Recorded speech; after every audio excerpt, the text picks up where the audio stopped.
Leviathan the Lost. But why now? After all this time. Why, what now? Oh, I'm not sure you'd believe me if I told you. After all we've been through. I doubt there's anything that could surprise me at this point. All right then. Rouse Joshua and meet me in the mess. We'll talk there.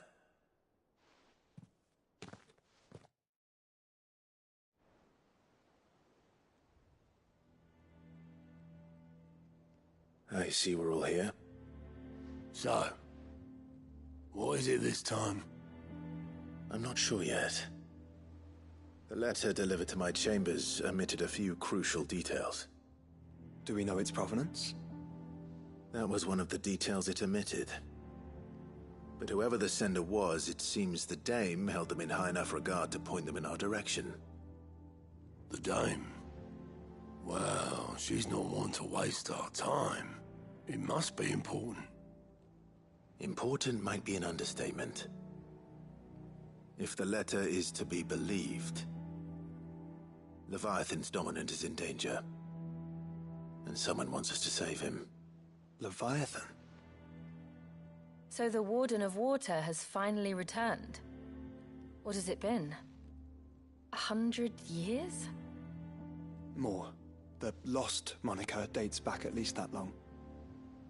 Even our venerable lawsman would not have been so much as a glint in his father's eye when last the mighty serpent brought his crushing waves to bear upon the realm. But why the gap? I know it can be a few years before a new dominant's born. But over a century? Should the dominant of Water's bloodline have been severed somehow, it could have prevented a new dominant from awakening. But if one has awakened now, he couldn't have chosen a worse time. Every nation in the realm has lost its dominant.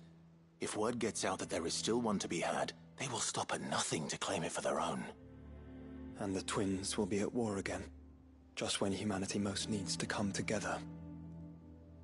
Did the letter say anything else? Only that if I wish to know more, we must meet in person. And that the Veil can arrange a meeting. If nothing else, you can be certain it ain't a trap. Famous last words. I'm coming with you. As am I. Thank you. Both of you. And Otto? Yeah. I'll keep an eye on things here. Didn't fancy coming anyway. Thank you. I shall leave the Invincible in your capable hands.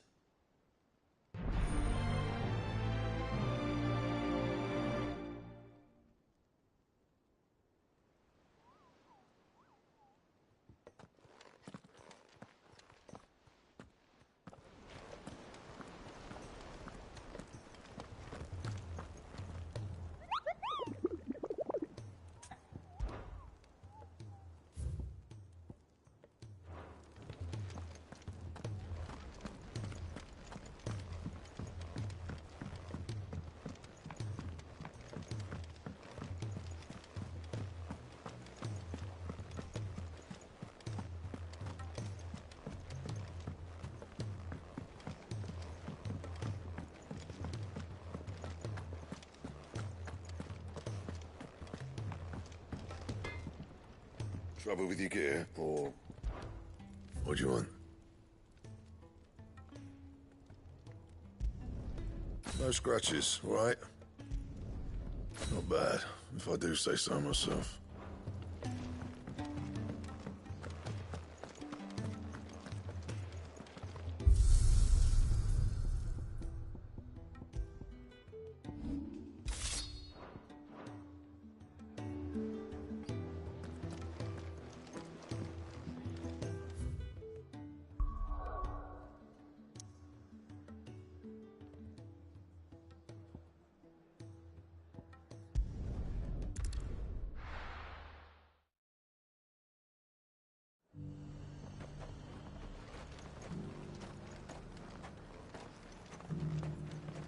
To the Veil it is, then.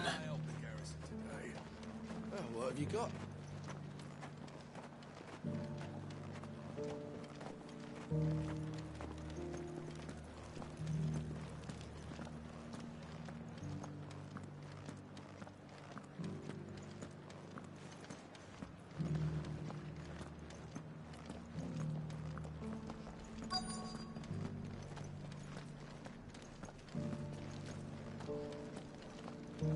Looks like you've got a thirst. We can remedy that. Can you now? But enough talk. How about we retire to the Vale? I'd like that, but... Fancy a peek behind the veil, my lord? I'm looking for a Layla. You found one. So, will your friends be joining in? Or just watching? We're not here for your services. We simply want to talk. What you do with your time is up to you. The price is still the same.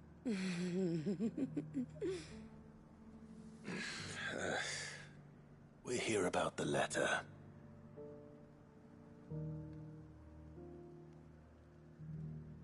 Oh. Sorry.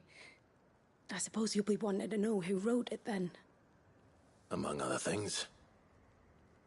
Look, I'm just the messenger here. There's only so much I can tell you. Specifically? A location. North of town, on the shore of Isle of Feist Bay. There you'll find a tent, and the woman who can answer your questions. And that's all? Nothing else? Actually, one thing. There's more than flowers in the meadows these days. So keep that sword of yours to hand.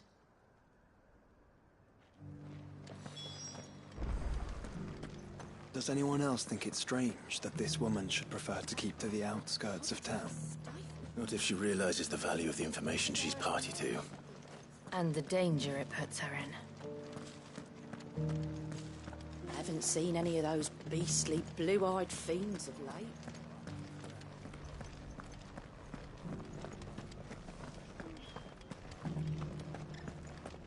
Do be careful. I will.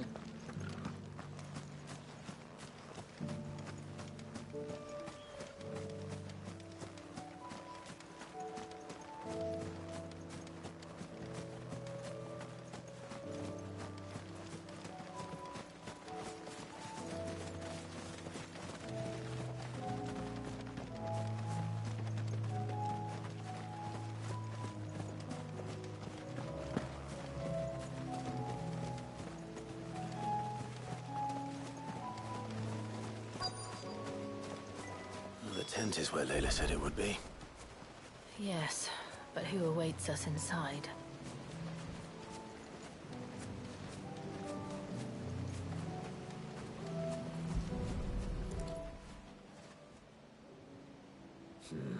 It's empty.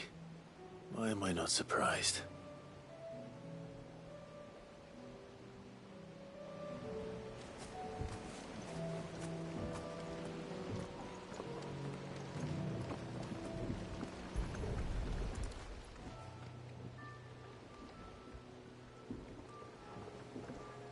A boat. No prizes for guessing who that belongs to.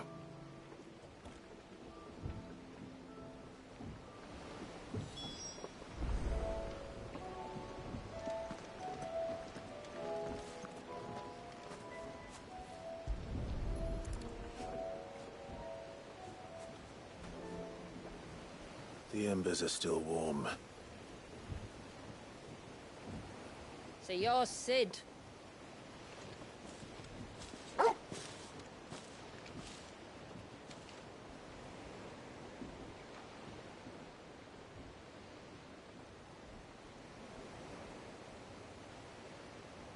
I suppose I must be. Which means you have me at a disadvantage. Apologies. I am Shula, tributary of Mysidia, final haven of the Moats of Water. The Moats of Water. The very tribe into which it was believed Leviathan's dominant was born. A people notable for their sapphire eyes and ivory hair. Yes, that would be impossible, since the tribe famously... vanished. Was exterminated. Despite the best efforts of both church and state, we are still very much alive. Though we've managed to keep that fact hidden from good Krieger's faithful for over a century. Along with Leviathan's dominant.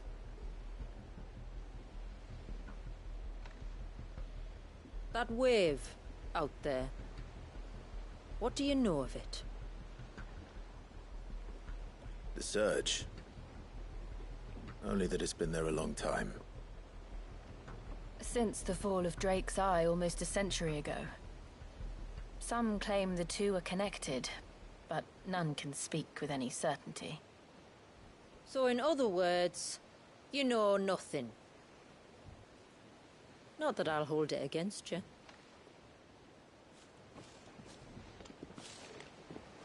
The wave was raised by Leviathan in an act of rage. Moments before the waters were stayed, and the icon and its dominant bound within. And you want us to... rescue him. Yes.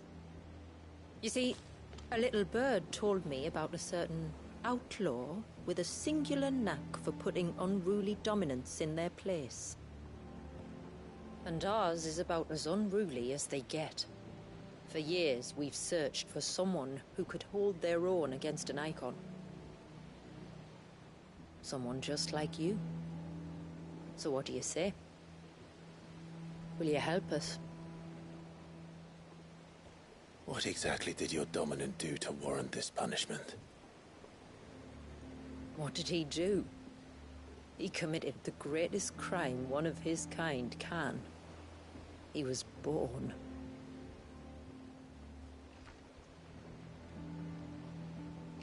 But he deserves a better fate than the one my people forced upon him. He deserves to be free.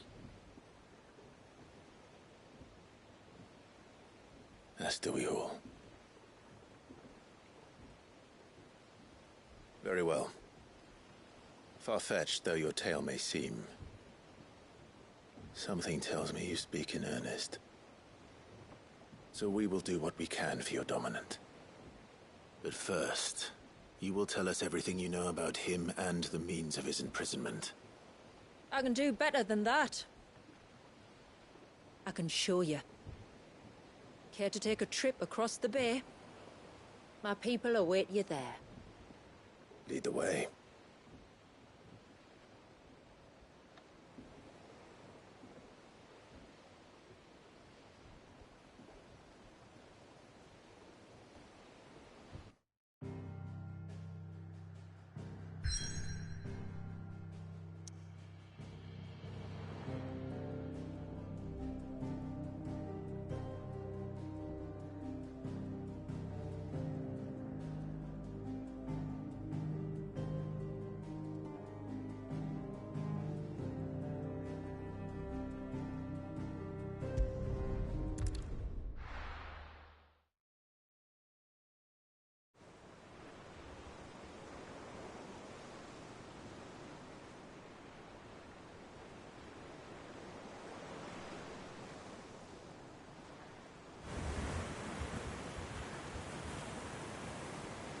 All right, you might want to hold on to something.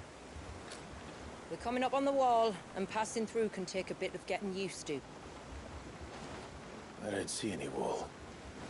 Of course you don't. That's the point. It's a glamour woven by our ancestors to keep our village hidden from prying eyes. But don't take my word for it. Watch.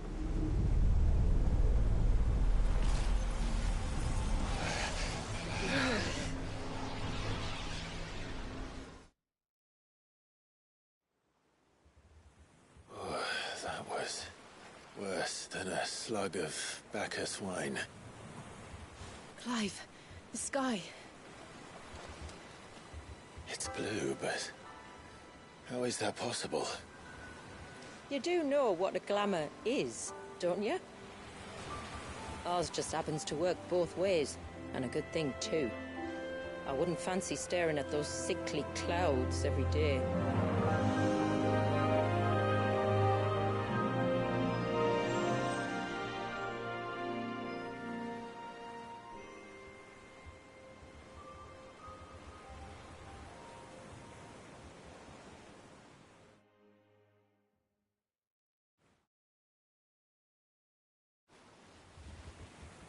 And that concludes our little voyage.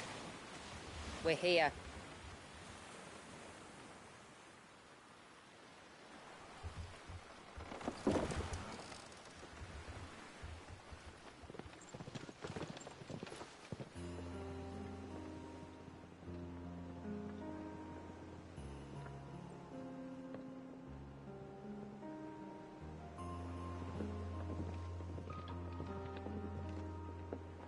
It's a long slog to the village, and a hard one. I hope you're up for a climb.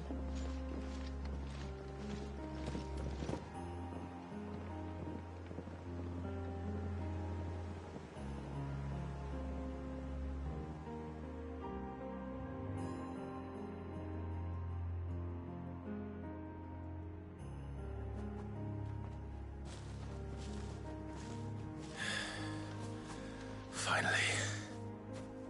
What? You didn't think we'd arrived, did you? The village isn't up here. It's on the other side of the mountain. Of course it is.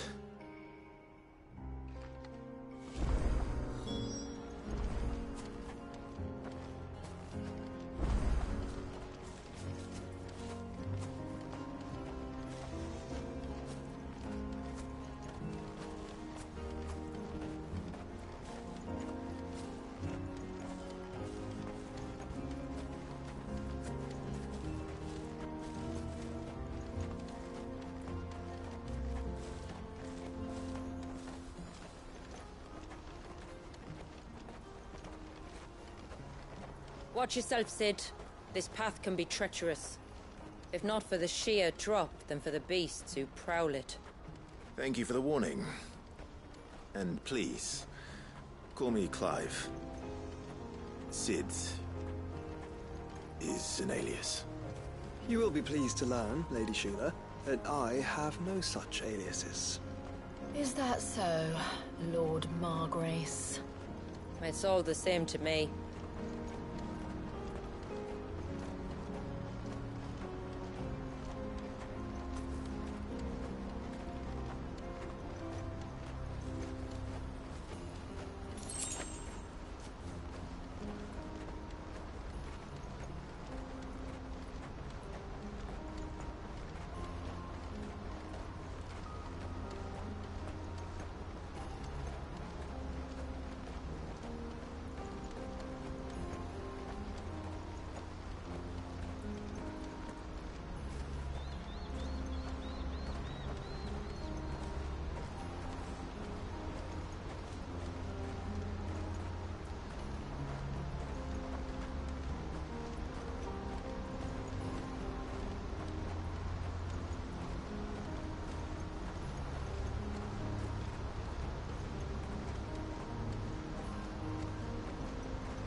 I was wondering when they'd pick up our scent. Stand back. We'll handle this.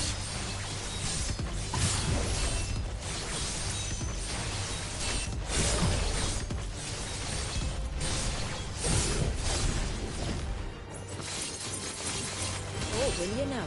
Shall I keep my axe and spells to myself then?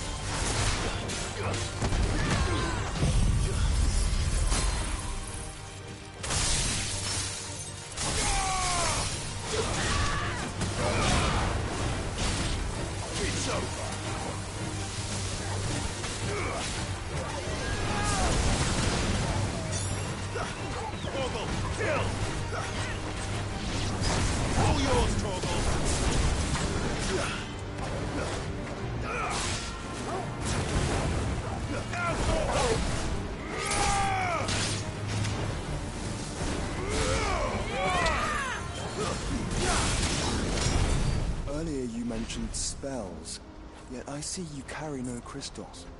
Since when did a bearer ever need crystals? But then, where is your brand? Waiting for me in Sunbreck, if I ever get careless. Then it's in for a long wait.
We're almost at the summit. From there, you'll have a better view of our home.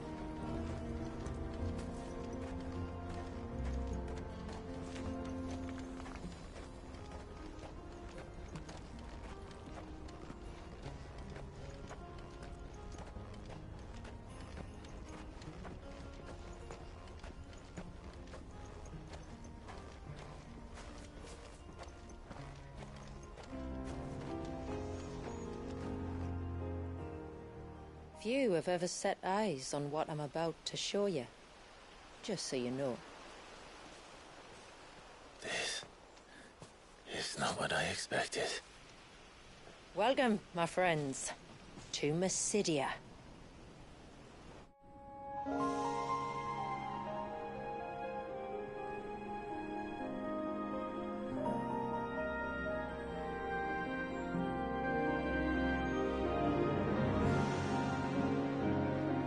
It's been a long time since I saw the North looking so...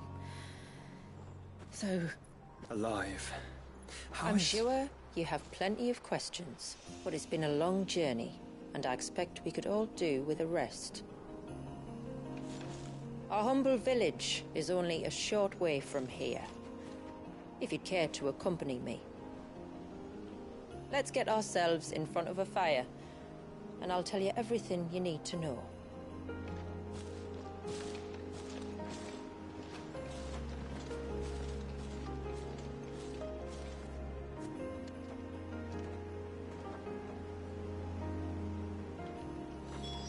It's beautiful, Shula.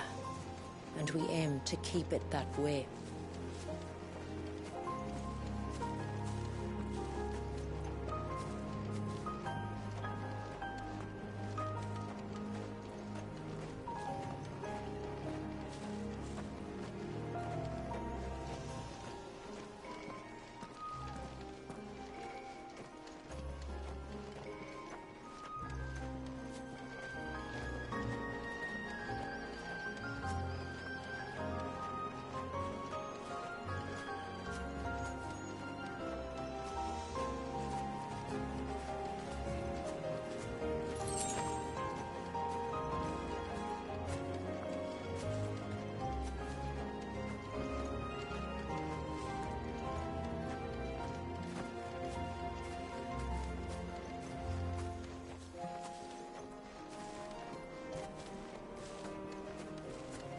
Are those stones glowing? That's one of the cairns which maintain the glamour. Steer well clear.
If the surge was an act of rage... One wonders what prompted it.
Could we not have spared ourselves the mountain crossing by landing further north?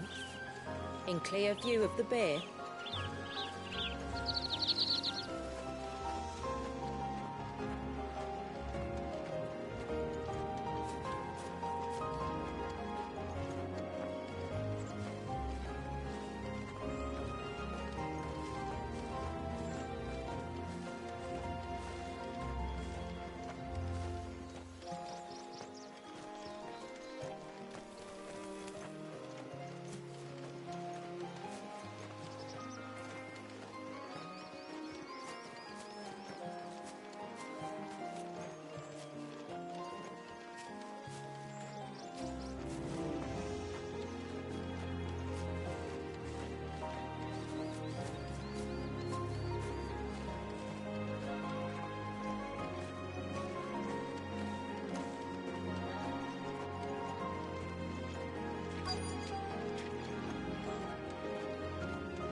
On evening tides.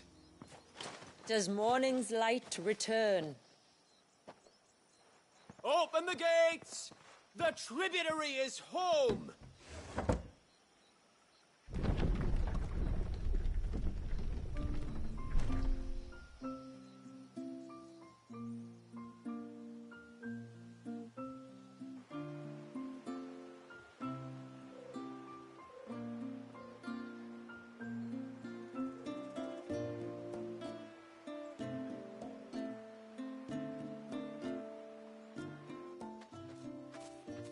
Outsiders? Well, I never. Look at the size of that dog. All right now, back to your duties. You'll have to forgive my people their curiosity. We don't get many visitors. Or any, truth be told. Then we are honored to be the first. This is quite extraordinary. Like stepping into another world. So do you believe me now? You've made it difficult not to, my lady. But how did your people chance to settle here, in the north? Unless I am much mistaken, the moats of water long called the coasts of southern Ash their home. Until Drake's Horn fell, and the Blight forced them ever inland, where... We met our doom, along with our dominant. I see you've read the Gregorian Church's account, but perhaps you'd like to hear ours. That building over there is the Witten Hall. It's where my people gather to discuss matters of import. We can speak more inside, once the place is ready to receive you. It shouldn't take long, but you're welcome to explore the village while I see to things. Thank you. We'll do just that.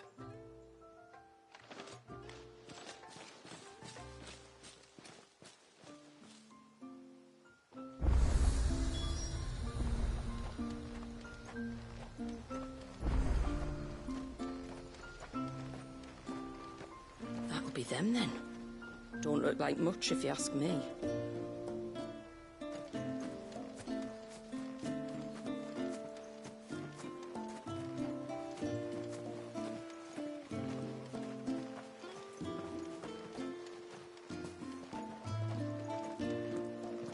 Look! That one's got a black cape. Do you think he's the leader? Look, Nan, it's the outsiders. Hush! It's not polite to call outsiders outsiders.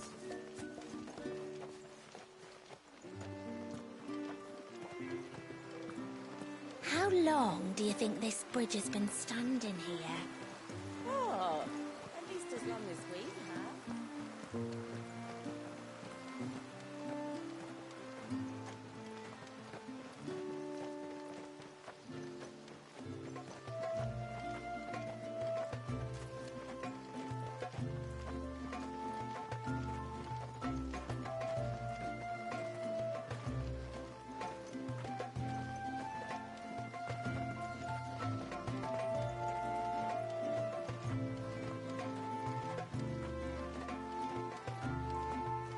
Poor things are as pale as ghosts.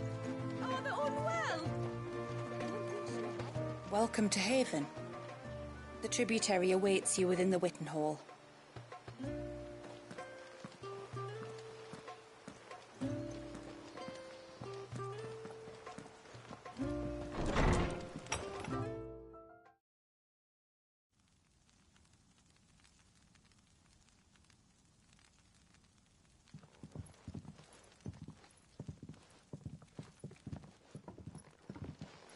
So what do you think of our little haven in the woods? It might not have all the comforts of a southern settlement, but at least it's ours. And there's a lot to be said for that. It can't have been easy keeping this place a secret. Not easy, no. We've dedicated our lives to maintaining the glamour that conceals us. Us and Walyas. This man, Walyas, is he Leviathan's dominant? That's right. Though he's no man, Walyas is still a baby. A baby? Forgive me, but you said that the Dominant and his icon were bound inside the Surge almost a century ago. That would surely make him older still. It would, if he'd been allowed to age. But the spell robbed the poor bairn of even that. I'm sorry. Walyas was the son of my great-grandfather. Leviathan awoke within him almost immediately, but instead of allowing the lad to live out his life as a valued member of the community, my ancestors sought to put his power to other uses. Sadly for them, the Icons sensed their treachery and summoned a wave so large it would have swallowed the entire village if my ancestors hadn't stopped him.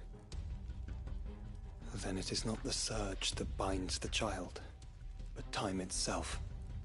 Yes. Forgive me. I'm still not sure I understand. I'm not surprised. It isn't the easiest thing to explain. Which is why it might be better if I took you to see him.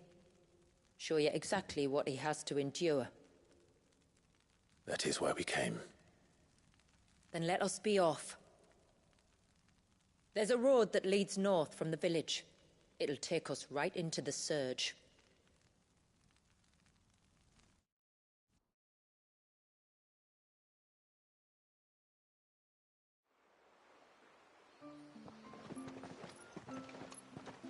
Are you bound for the Wave, tributary? We are, Delina. Have you spread the word about our guests? I have.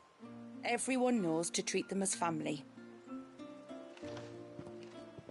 You shouldn't have any trouble now, but just in case, I would have you accept this symbol of our people.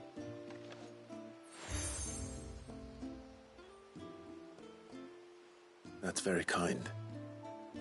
I look forward to meeting the family. The feeling's mutual. Should the tributary be indisposed, feel free to ask me any questions you might have regarding the village, and I'll do my best to answer. Thank you. We will. Then I bid you good tide.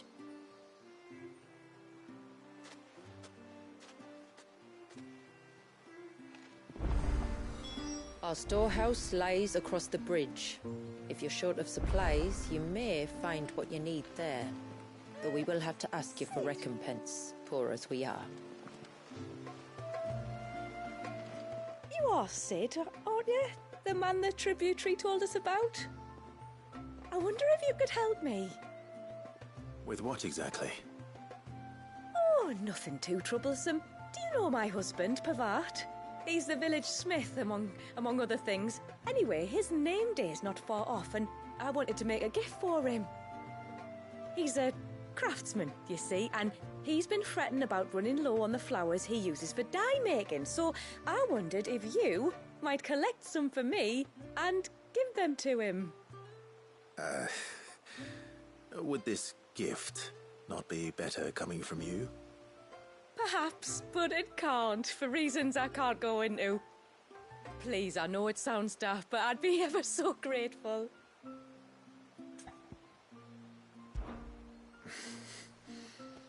Fine. Which flowers does your husband need? The sweet little blue ones that grow around the fount. Elder's blessings, they're called. We use them to dye our fabrics so we always feel close to water like they are. You don't need to go to the trouble of picking them yourself, though. Just speak to the field hands and ask them to share their harvest with you. 2 basketfuls should be enough for my husband to be getting on with. 2 basketfuls it is.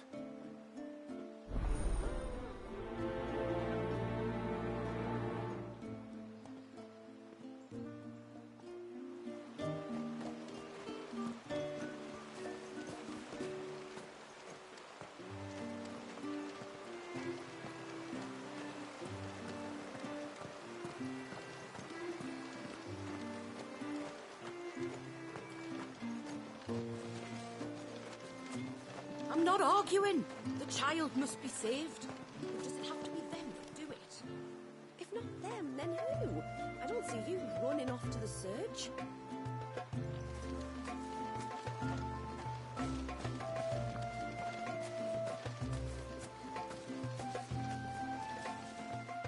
Excuse me. I wonder, might you be able to spare a basket of Elder's blessings? Pavard's wife tasked me with collecting some for her husband, and suggested that I speak to you. Ah. Werda wants you to bless her better half with the fruits of our labour, does she? Go on then. Give the old fool something to squirm about. I'm sorry. Ah, don't worry about it. An old fool Pavard may be, but if you come bearing gifts, he's not fool enough to turn you away. I'm glad to hear it. Thank you.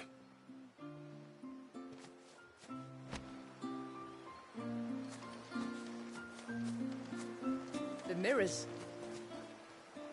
My people believe they frighten off trespassing demons by showing them the evil in their hearts. Would you care to take a look?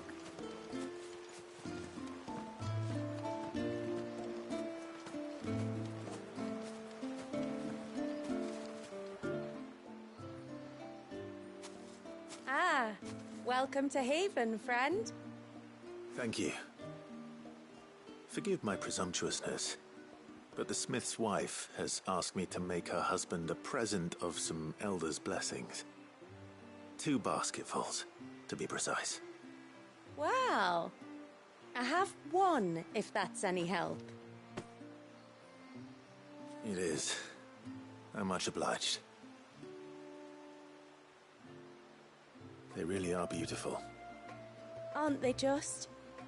Though that's not the only reason they have a special place in our hearts. Legend has it that when our people fled from Ash, the tributary of the time took some seeds with them. And as they wandered high and low across the Twins, he'd plant them wherever they stopped for water. Every elder since has done the same. So when we finally put down roots here in Mysidia, the flowers did too.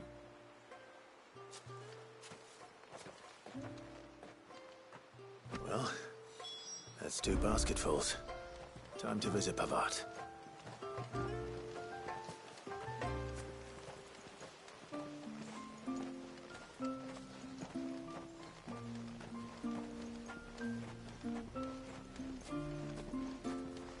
Hear me, mine ancestors. Grant me the strength to tame the troubled waters of mine heart, that I might at last find serenity.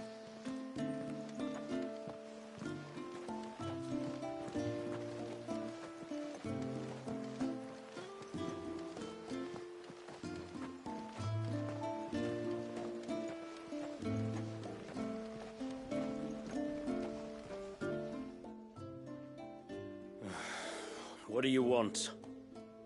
Your wife asked me to bring you these flowers.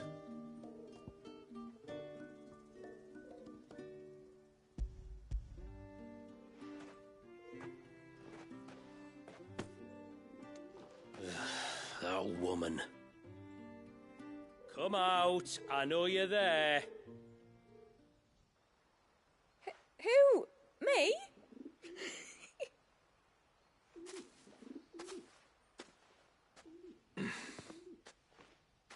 Would either of you care to explain what's going on? I'm sorry. I didn't mean to deceive you. It's just, my husband can be a bit standoffish at times, and I thought this might be a good way for the 2 of you to get acquainted. What with you being a swordsman like, and him being the only smith in the village. It'd be a shame if you couldn't turn to him for help. The only reason he couldn't turn to me for help is because I had my hands full with all the orders you lot dumped on me. I'm pretty much done with them now, though. But, for the record, the tributary said that we were to lend you outsiders our aid, and that's exactly what I was planning to do. With or without my darling wife's meddling. Still, here we are. Acquainted. So, if there's out you need, just bring us the materials, all right? All right. All right, then. And tar for the flowers. I was running low. You use them for dyeing, I hear. Aye. Crush the petals and it makes a fine and lasting blue. We use it to stain the cloth for our tunics and pennons. Remind us where we come from, like. As modes of water. Children of the sea. That's right. The pattern, too, was left by our ancestors. The Ceaseless Rill, it's called. It symbolizes the river of our tribe, with the strength of Leviathan running through it. And no matter how that river has ebbed and flowed, changed its course, the flowers have always been with us, growing on our banks. I should get back to work. If you need something crafting, let me know. I will.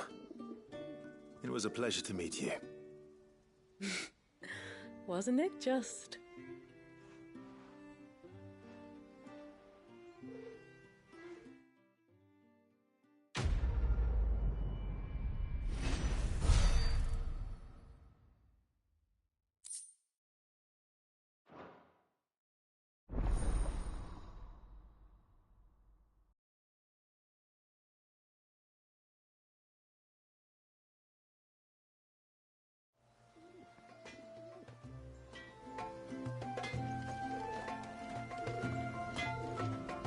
Yes?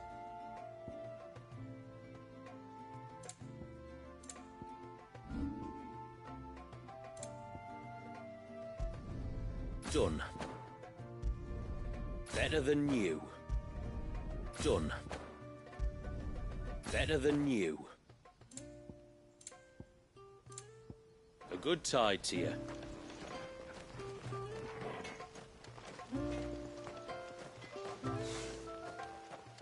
Where in the blue heavens has that girl got to?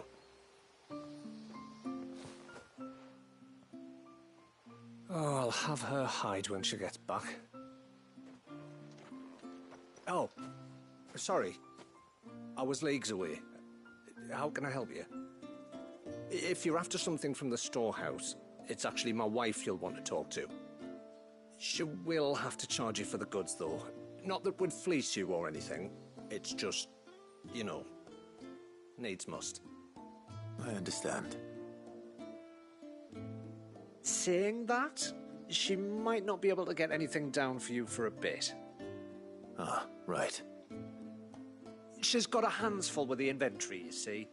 It should have been my daughter's job, really, but the willful little Rills decided to make herself scarce. Ah, the heavens only know where that girl's got to. If you'd like me to keep an eye out for her. Oh, no. I couldn't ask that of an outsider. Could I? You wouldn't mind? Of course not. She won't have gone far, will she? I hope not. But I've scoured the entire village for her and come up empty-handed. Can't help thinking she might have gone on another one of her little adventures. Ah, a free spirit is she? Aye, that she is. Can't get her to sit still, especially once she heard you lot were on your way. Outsiders! Should have seen her little eyes light up. Oh, if she wanted to watch you arrive, she'd have made for the low gate where you first came in. The guard there might have spotted her. Maybe you could ask him. Ruka, her name is. All right. I'll let you know if I find her. Try not to worry.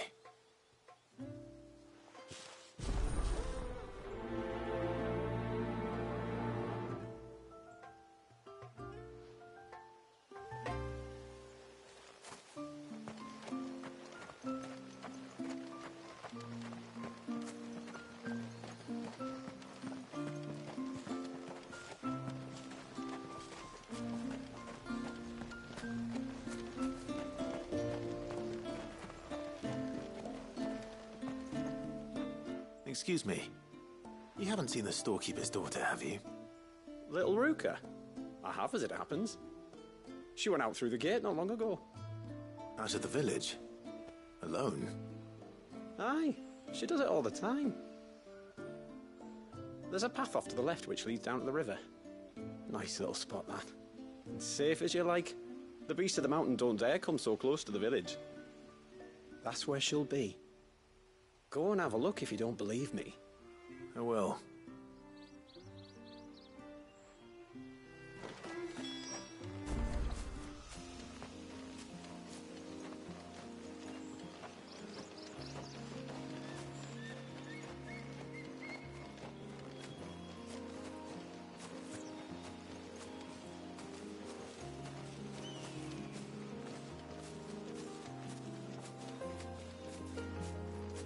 This must be the path.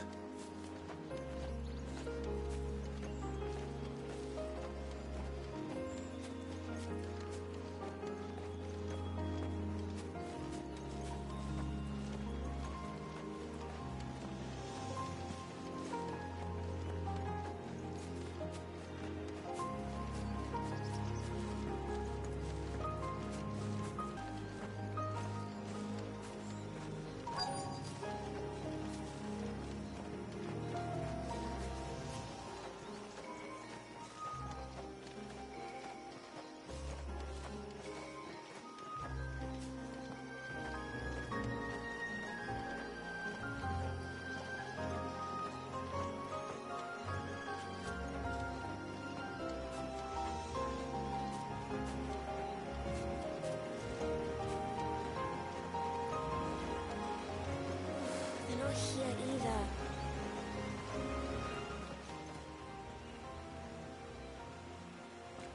It's you! I've been looking everywhere for you. You must be Rooker. You know my name? Can you lot read minds? Your father asked me to keep an eye out for you. You left without telling him where you were going. He was worried. But I went to look for you. Well, now you found me. What do you say we head back to the village and let your father know you're safe? All right.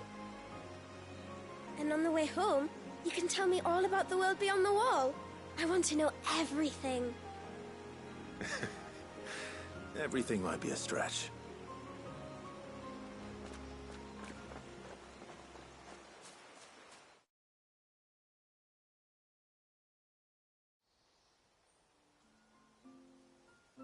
Thank you for bringing her home. And sorry for the trouble. Oh, no. It was a pleasure. Daddy, did you know that there are villages 10 times as big as Haven in the outside world? 10 times! Cities, they call them. And in these cities, they have great big walls and towers and castles. Oh, to think I was worried. You can tell me all about the outside world later, Sweet Pea. Now go and help your mum with the stores. All right.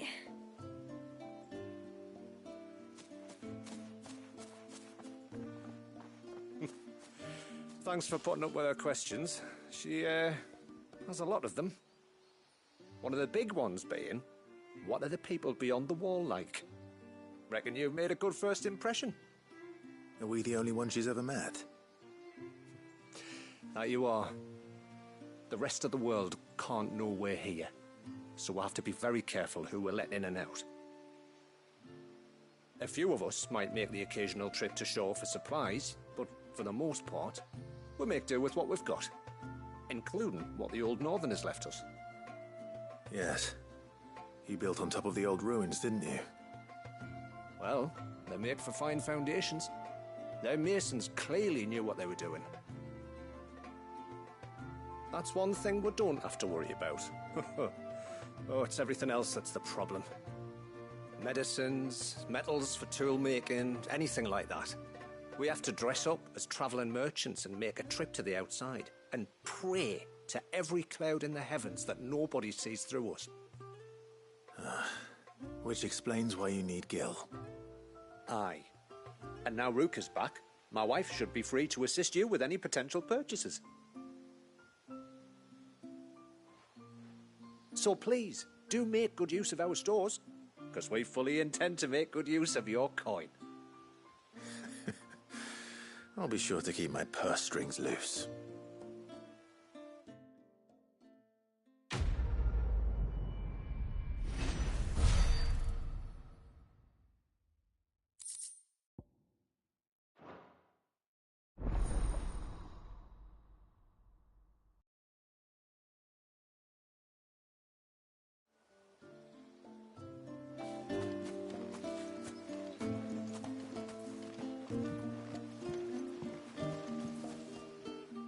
Thanks for bringing me daughter back. I don't grudge her looking for adventure, but she's got to pull her weight like the rest of us.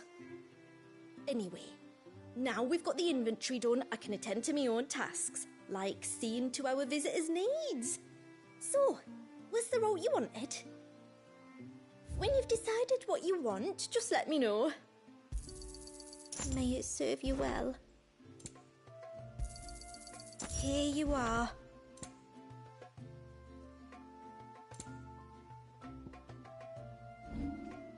Very well. What do you think the tributary sees in those outsiders?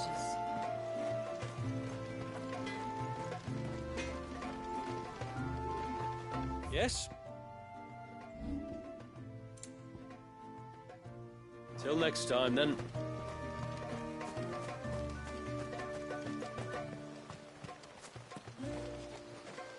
How long do you think this bridge has been standing here?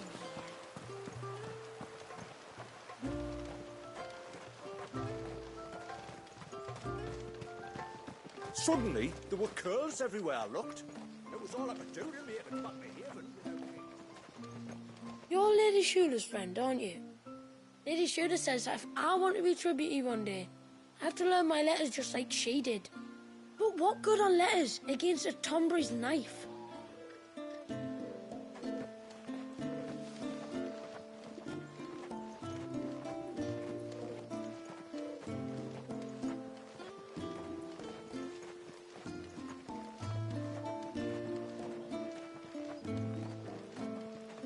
Off to the surge, are you?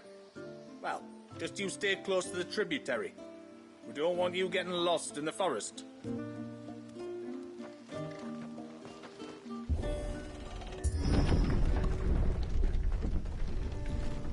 There's a pair of ships just up ahead. Ships? But are we not still leagues from the shore?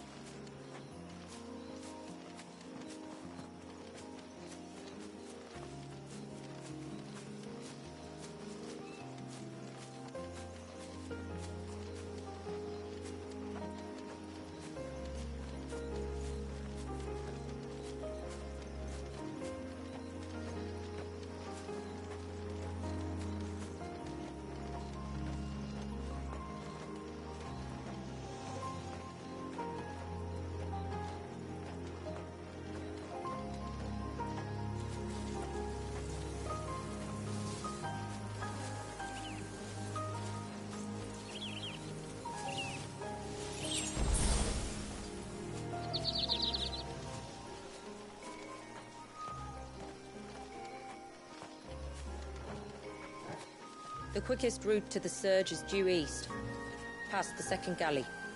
Shula, how did these ships come to be here? What do you imagine happens when an icon of water gets angry? Really, brother, did you have to ask?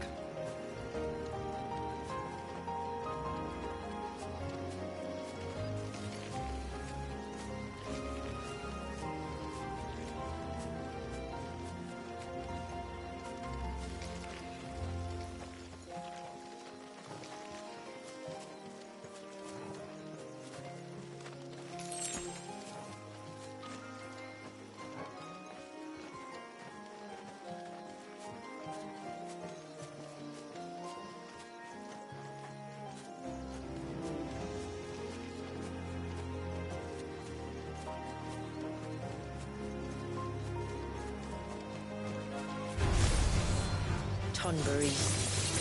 Foul creatures consumed by their hatred for everyone and everything.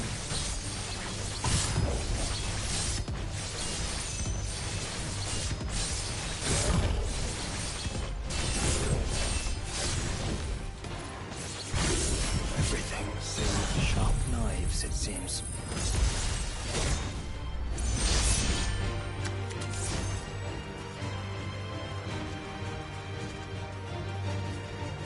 Torgal, kill!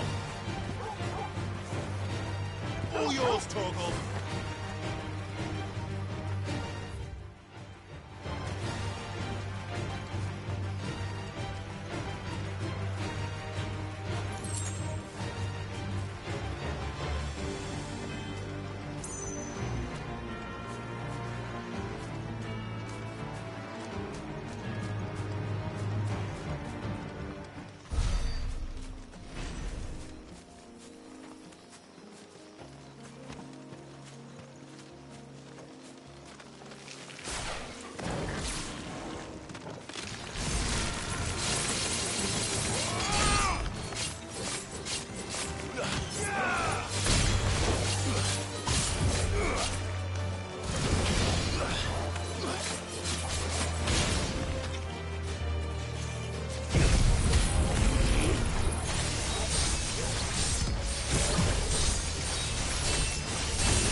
can smell the sea. It's not far now.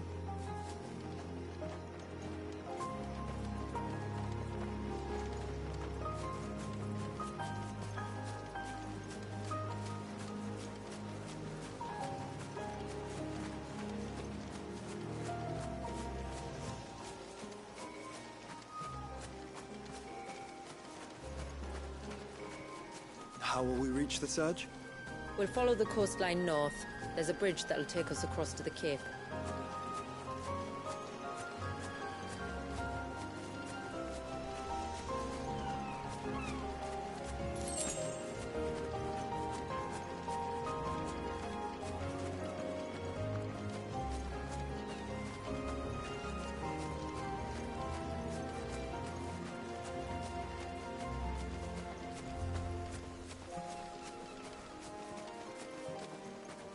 Might I inquire about the ray of light? It's what prevents the surge from being reclaimed by the sea. And Dwalius by his people.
You said before that the child is bound within the surge. But you've yet to tell us how we're meant to reach him. I trust we won't have to hold our breath. No. The surge wraps around the cape without engulfing it. If we continue to its tip, there is a path down to the seabed. And the wave's origin. All right. It won't be the first dominant we've met at the bottom of the ocean.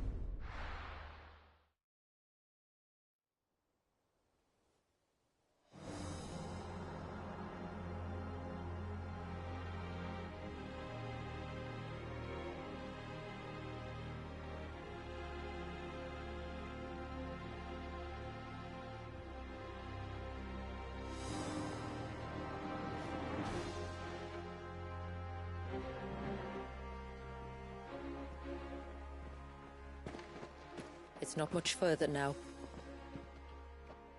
The path seems well kept. Do you and the villagers often come this way? Only me. Once every new moon without fail. It is my duty both as village elder and Dwalius's descendant. But surely no one blames you for what happened. Why should you bear the responsibility alone? You misunderstand. I do it because I want to. To show him that he isn't alone, and that there are still some of us who would see an end to his suffering. Suffering you will soon witness with your own eyes.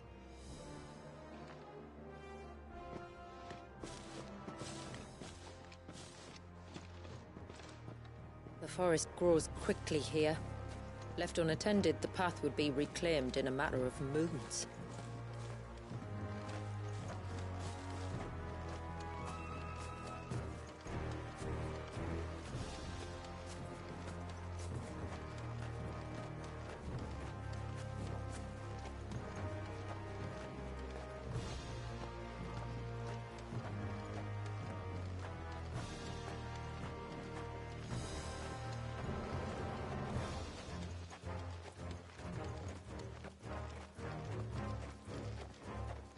Does the light point the way to the child?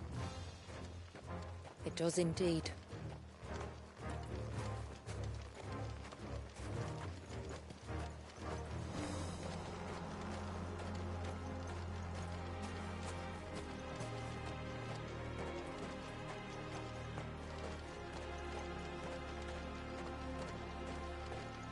Look at all the droplets of water suspended in midair.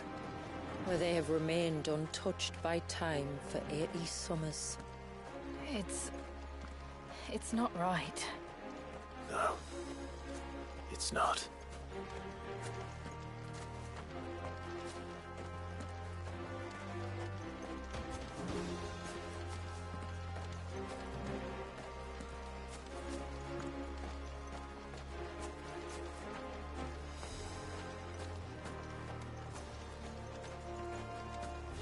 There. Up ahead.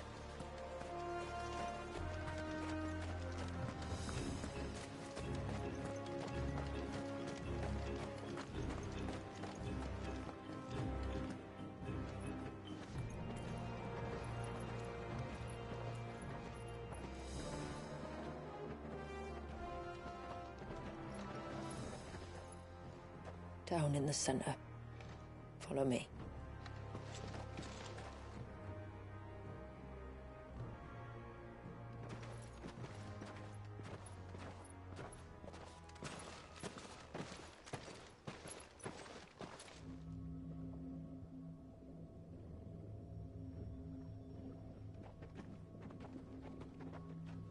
He's still primed. I'll never forget my first priming. The fear. And I was old enough to understand what was happening. One can only imagine how this poor child felt. He is the victim of an unforgivable sin. Committed by people who saw him as nothing but a means to an end. He must be so frightened. Then I'll ease his burden. You don't mean? I'm not going to hurt him. Contrary to the tales, I don't go around killing dominants for no reason. What if I told you there was a way to remove Wallace's icon? I tell you, you were a madman. It's hard to believe, I know. But it can be done. Though, it isn't without its risks. Part of the icon remains no matter what. So, it might still come to violence. I don't know. It depends on the dominant. I've seen things end well, and I've seen things spiral out of control. But I do know one thing. If we turn our backs on this child, there will be no end to his suffering. And I think that a worse fate than the alternative. Don't you?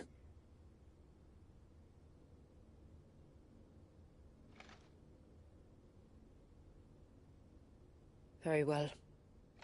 Do what you must. And whatever happens, I will own the consequences.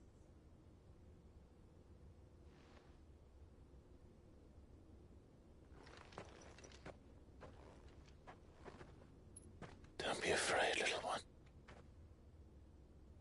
Let me bear the weight.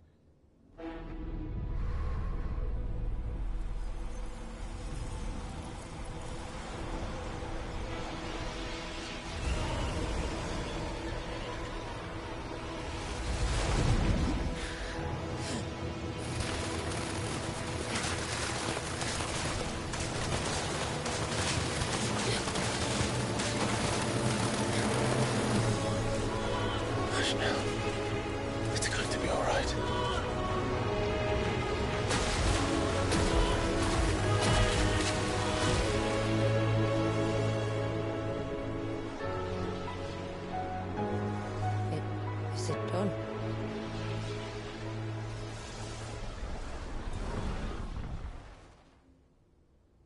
I think so. I can feel the icon inside me. But something's wrong.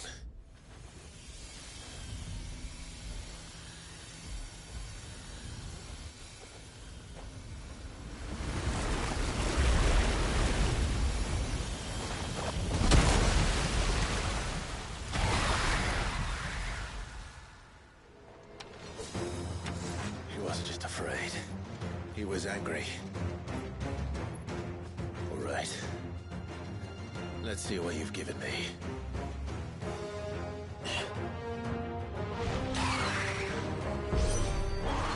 Is that Leviathan? No, just an egg. But a formidable adversary nonetheless.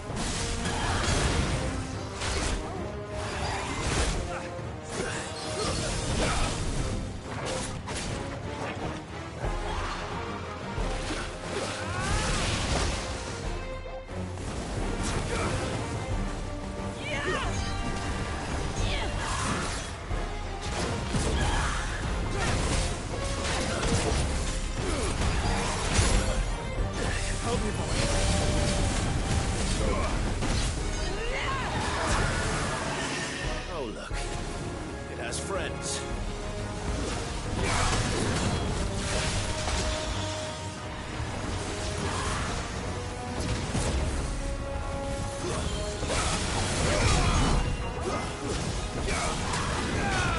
Too slow.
Is everyone all right? He seems calmer now. You said Walius was frozen in time. But he knew we were here. How? I don't know. He's never reacted to anything or anyone. Until now. The child has been bound for nigh on a century. If he has been conscious from the first, we must remove the seal at once. It's not that simple. I wish it were, but... there's more to this tale. It would be better if I explained back at the village. I see. Then let's return before it gets dark.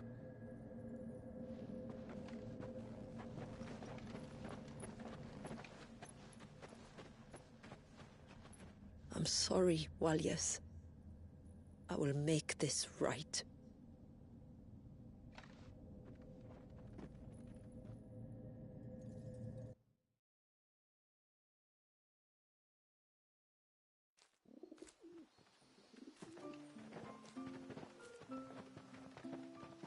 So, part of Leviathan is inside you now, is it? Does it hurt? No.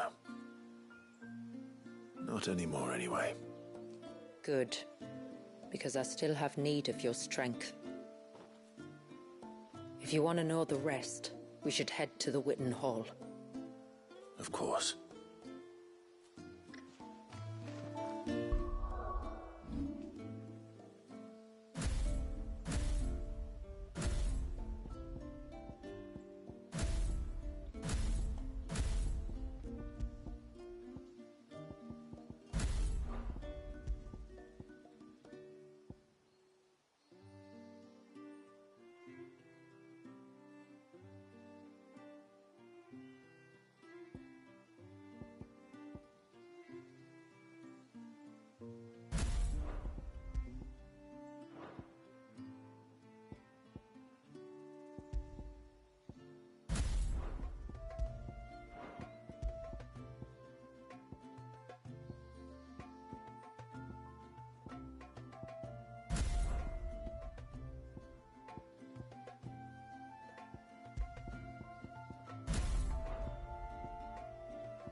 Look, Dad.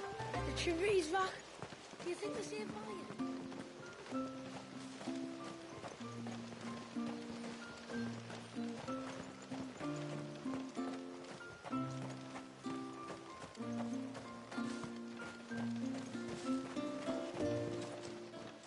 Yes, my lord. Till next our streams cross.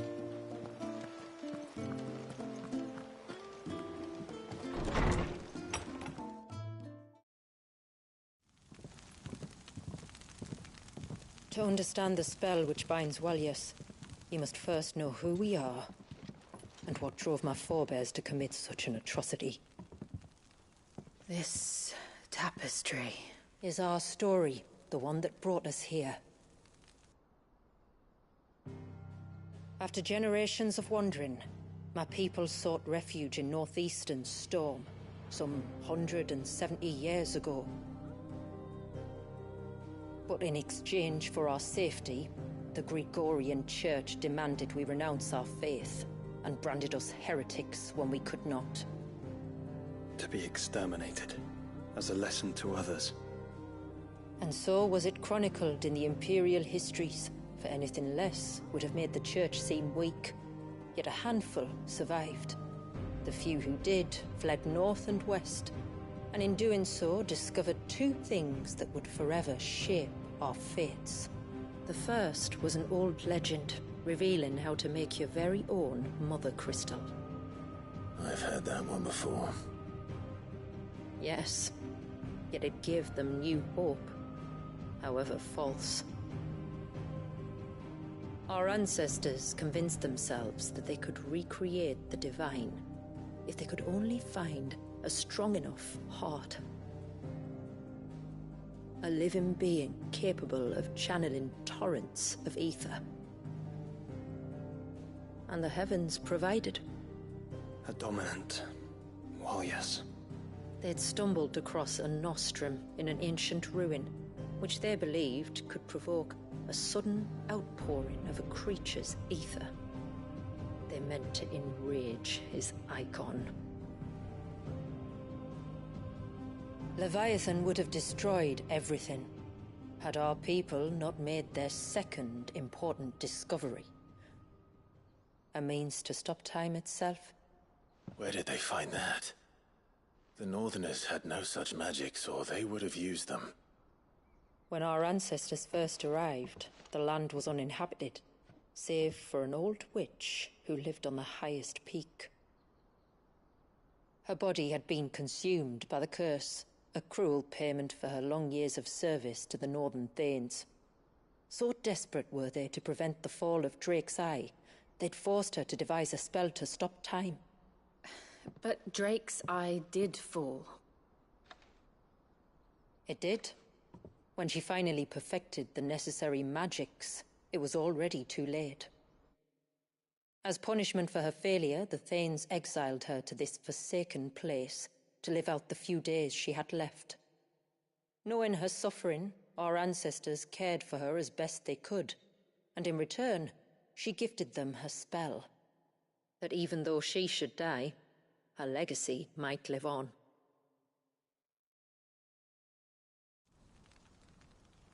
So armed with both the knowledge of the ancients and the secrets of time, our ancestors settled upon an ambitious plan. They would create a new Mother Crystal, and enchant it that it might endure for all eternity.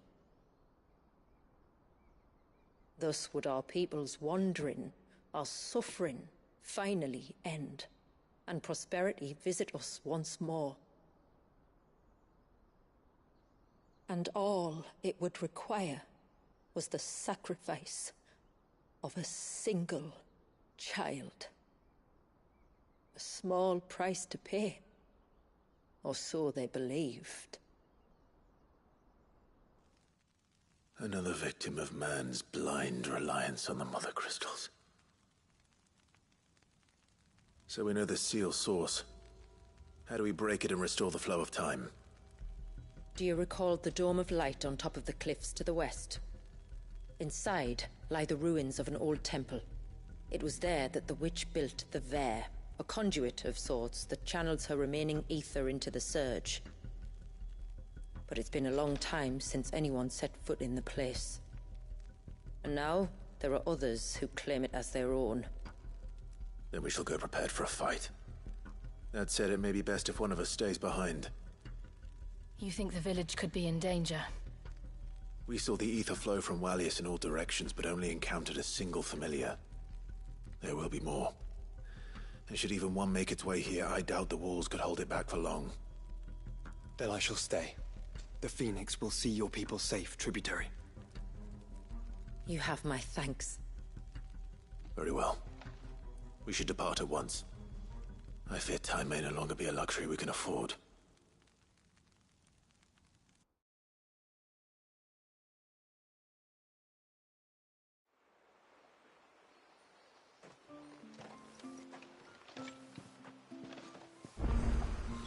The Ver is not easy to find. We must first head north, and then west, deeper into the forest.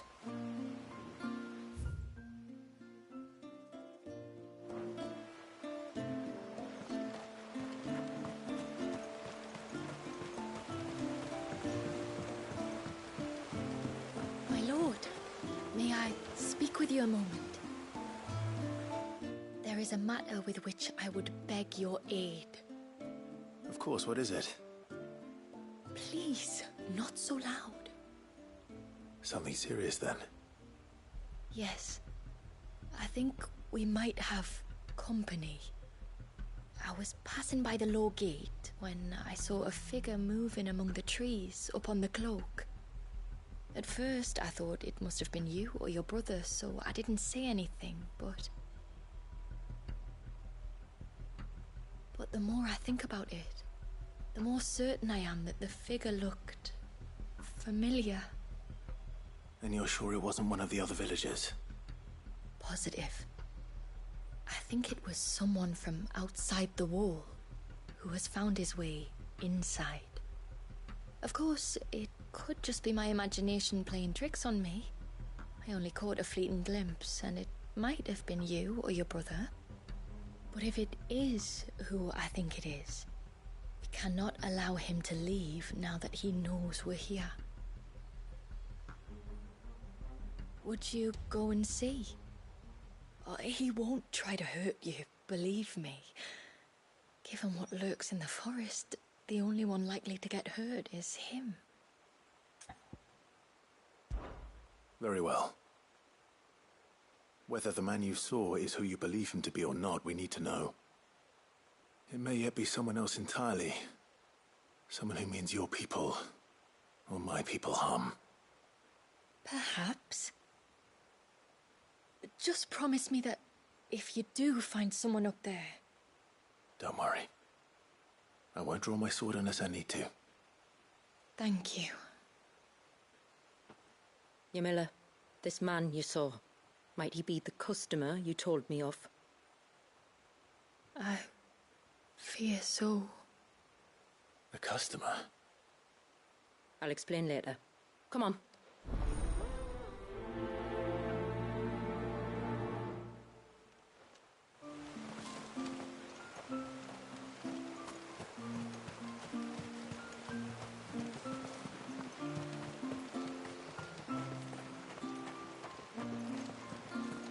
If we pick too many of the flowers, there won't be enough left to go to seed. And then next year...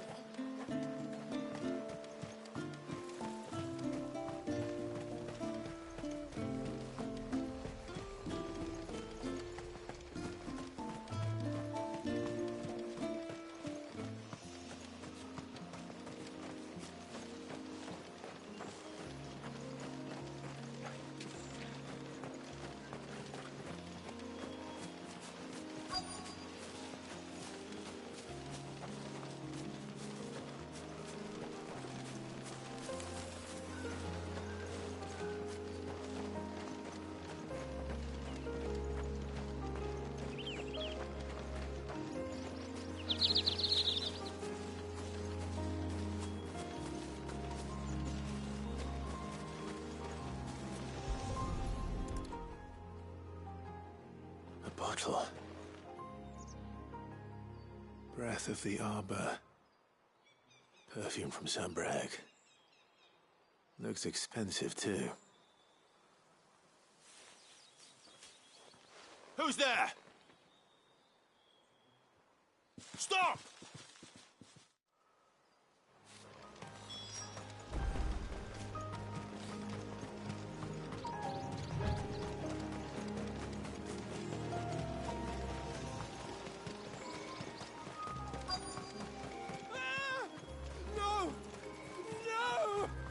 Hang on! I'm coming!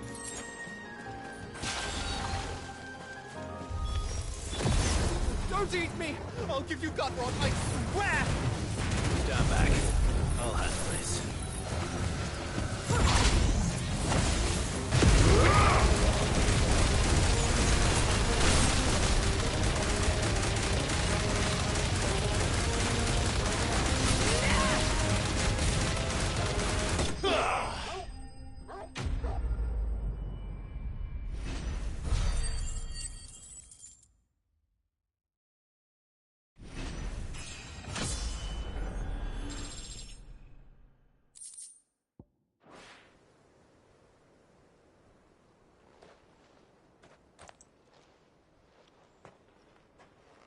Are you all right?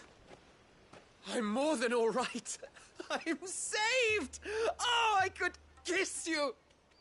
Maybe you should introduce yourself first. Hervey! I knew it was you. What are you doing here? I came to see you. Oh, my little canary, it's been so long. Thank you for saving him and sparing him. Who is he? Hervey, one of many clients from my employment beyond the wall. One of many clients? We spoke every night of our plans together.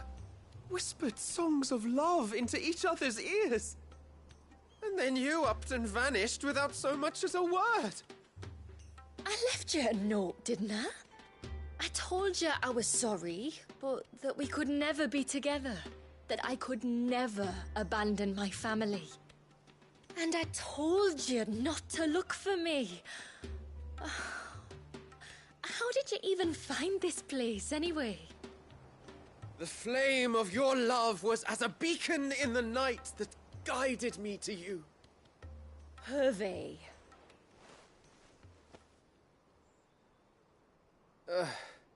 I was walking by the coast near Northreach when I saw a lady who looked like you. Eyes like the ocean.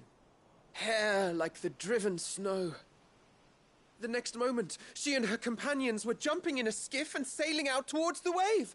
So I, borrowed the nearest boat and started rowing.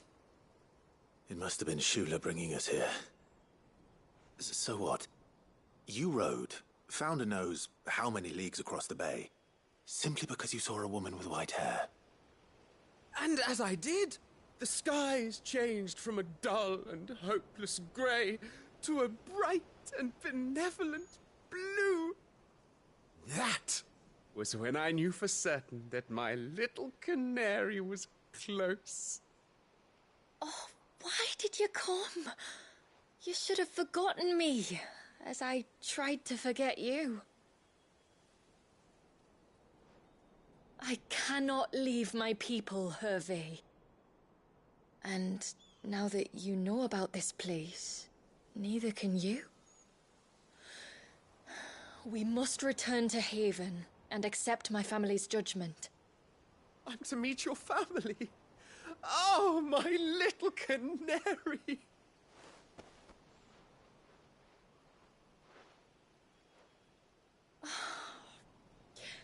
Please, come and see me later. You did as I asked, and you must be rewarded for it. But first, follow me, Hervé. Ah, to the end of the world and beyond.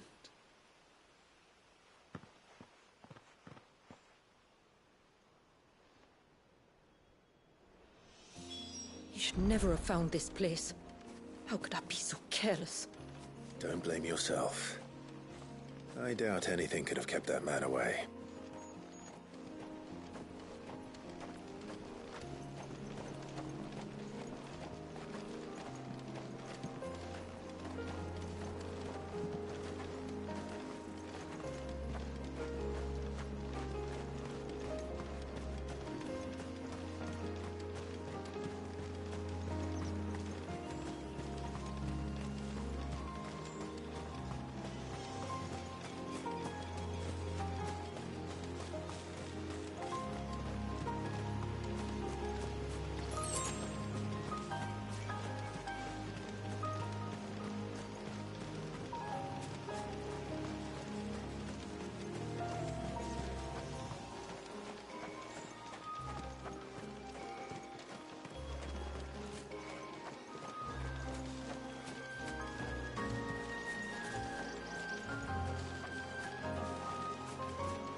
Forgive me. There's nothing to forgive. You two met at the Vale, I take it. When I worked there, yes. To earn the coin that my people need to survive. Though Mysidia is our sanctuary, there are certain necessities that it cannot provide. And for that reason, some of us seek employment beyond the wall. Yet few are the opportunities for followers of a strange faith in a strange land. And so you supported your family as best you could? I did. And I have never regretted it for a moment. I found a second family in the Vale, and in the Dame, a second mother. I also found Hervé. But our love could never be. I knew that if I revealed my secret to him, I would be putting my people in danger. But that if I did not, I would be living a lie, unable to return home. What will happen to him now? Since our people settled in Mysidia, uninvited visitors have been few and far between. But not unknown. Explorers, survivors of shipwrecks, none lasted long. I see. That was before my time, you understand? I've never had to make a decision like this before. Ymilla, know that I do not blame you for any of this. It was me who decided to make the trip to shore. Me who exposed our secret. This was my mistake, and I shall bear the responsibility. Thank you, Tributary. I only beg you to remember that Hervé means us no ill will. He's just a fool. A fool who loves me. I will take that into consideration. But yours is not the only voice I must listen to. The whole family must be consulted, and it may take time for me to arrive at my decision. I hope you understand. Of course, Tributary. However long it takes. Come what may, I thank you, my lord, for bringing us back together.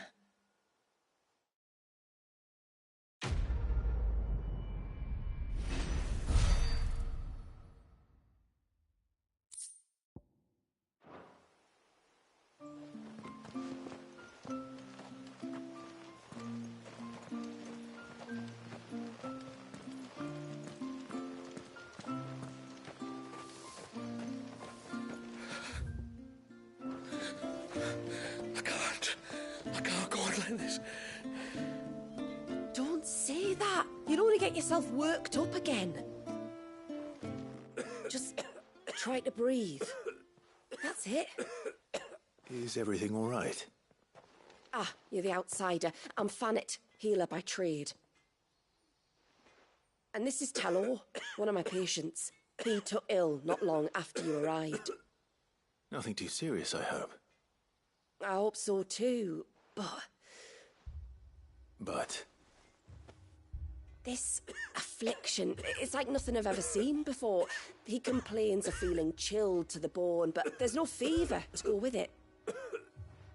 And my most powerful antalgic hasn't done a thing to ease the pain in his chest. I'm starting to wonder if his condition might require a different kind of treatment altogether. Shula said that you were here to help us. You couldn't help me, could you? I'd be happy to. If I can. You can, don't worry.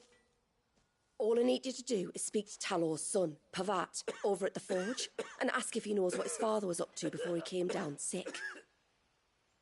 Something must have caused this, and I want to find out what. The trouble is, Talor's too weak to speak, and I can't leave his side for long. So while you talk to Pavat, I'll pay his wife word a quick visit, just in case she knows anything. All right.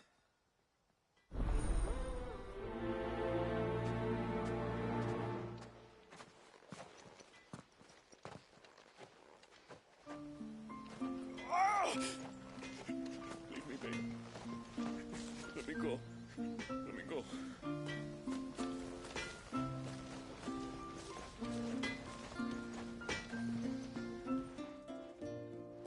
Oh, do you need something? I do, though not from the forge. Fannet asked me to speak with you. She's looking into the cause of your father's illness and wondered if you could shed any light on the matter. I see. Sorry. She shouldn't have dragged you into this. It's no trouble, really. Tell me, did your father do anything out of the ordinary before he fell ill? Not that I know of. But then I hardly see him. He's always out and about, like. Well, at least he was. Suppose he might have been a bit more fidgety than usual, but apart from that... When you say out and about, where does he usually go? Just round the village. Wanders over to Blazier's place most days. He's a fisher who lives on the other side of the fount. They're old friends. Maybe he knows something I don't. Maybe. I'll go and speak with him. No sign of the child.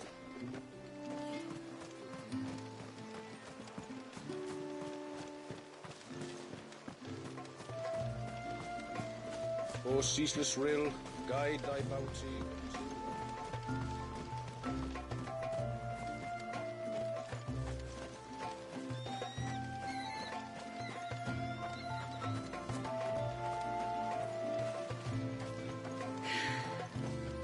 Almost time for harvest, then?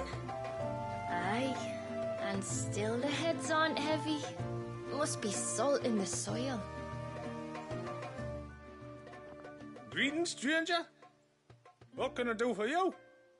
Your name is Blazir, is it not? Pavad tells me you're a friend of his father's, and that the two of you may have spent some time together prior to his illness. His illness? Talor's never been ill a day in his life. I don't know why he'd start now. Oh, Fanny doesn't know either. It was she who asked me to look into his recent behavior on the off chance it might explain how his condition arose. Oh, I suppose there was something that struck me as a bit odd. He kept asking about the woods. Did you see anything strange on your way back from the shore? Are you certain? Do you swear? That kind of thing. I didn't, of course. But he wouldn't let it go. It was like he was expecting something to happen. It was just a matter of when. Not that I know what. But he never told me anyway. Well, that certainly does sound unusual. And it might just be what Fanet is looking for. Thank you. Ah, don't mention it. Oh, and when you say Talor, wish him the best from me, eh? Let's see what the healer makes of this.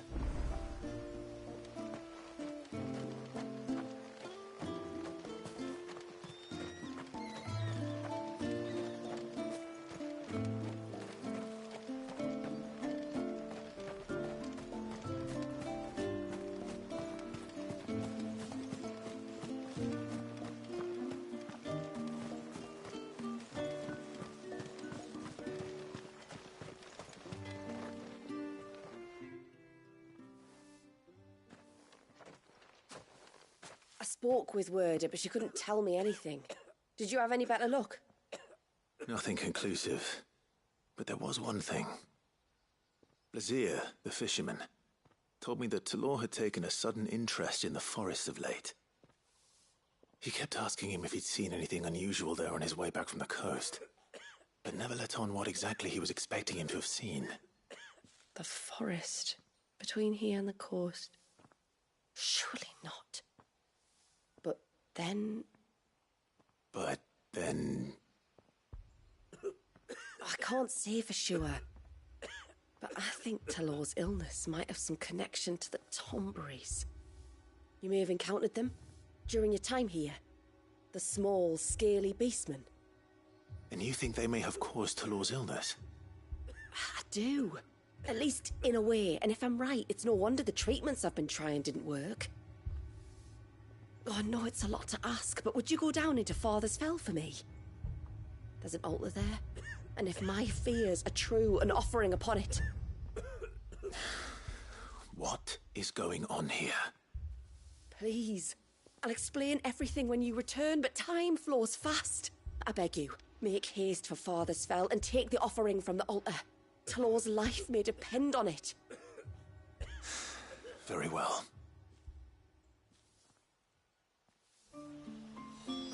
Oh! Leave me.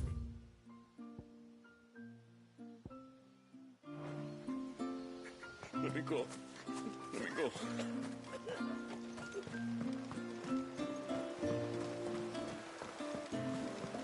Bastard things. All the fish right over. Oh, I never should have let him go alone. Ty, take me. What am I gonna do? You've got to help me. Shula said you were a force to be reckoned with. Are you? Why do you ask? Eh? Oh, sorry. I should explain. My name's Kitav. I'm worried about a friend of mine. He went into the forest and he hasn't come back. Would you help me find him? I can try. Tell me what I need to know. Of course. You know about the glamour our ancestors cast to keep this place hidden, right? Shula told us about it, yes. Right, so you know the cairns we use to maintain the spell? Well, it's me and my friend's job to maintain them. If it weren't for the likes of us, it would have faded years ago. So your friend went into the forest to visit one of these cairns? Aye, that's right. He said he was going down to Father's Fell. There are 2 cairns out that way, one by the banks of the Swift Run, and another near the Winged Wains, the, ships in the forest. All right. How will I know this friend of yours? His name's Nassef. He's about my height, but clean-shaven. If you could track him down and see that he's come to no harm, I'd be much obliged. I'll search the village, just in case anyone's seen him, and meet you back here. Very well.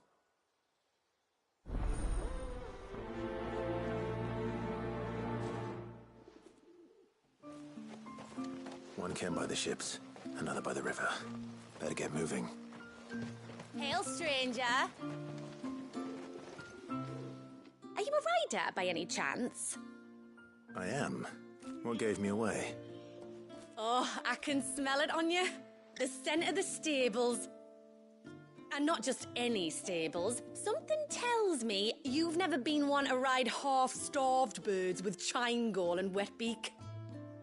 If I had a guess, I'd say your bird eats only the finest greens and has her feathers groomed twice a day with a curl hairbrush. Nothing but the best for my ambrosia. Ambrosia, eh? Pretty name. What's she like?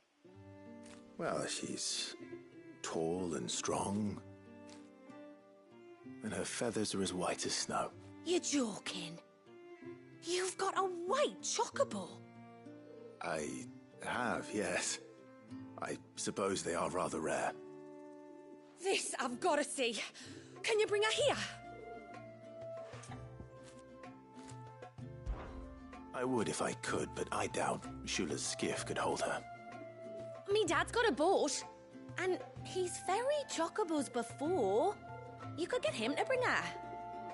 It'd be perfect timing and all. He's preparing for a trip beyond the wall as we speak. I'm sure he'd help you if you asked. He would. Well, I don't suppose it would hurt to have Ambrosia around. All right then. Where could I find your father? He'll be in the storehouse on the other side of the brook. Tell him Manda sent you.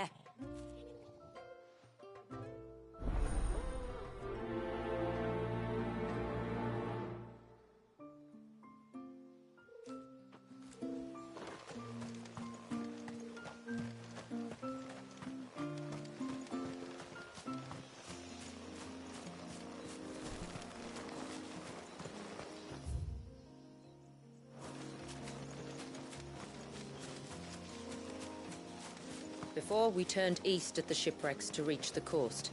Now we must head in the opposite direction. Left it is, then.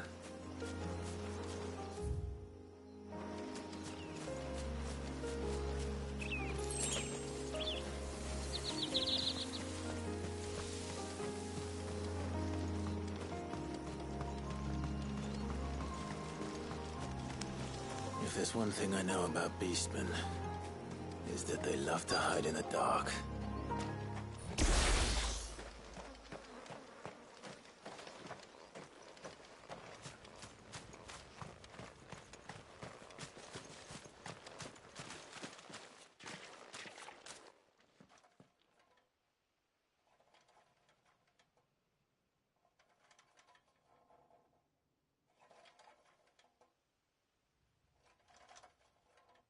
What are they up to? Some sort of ritual.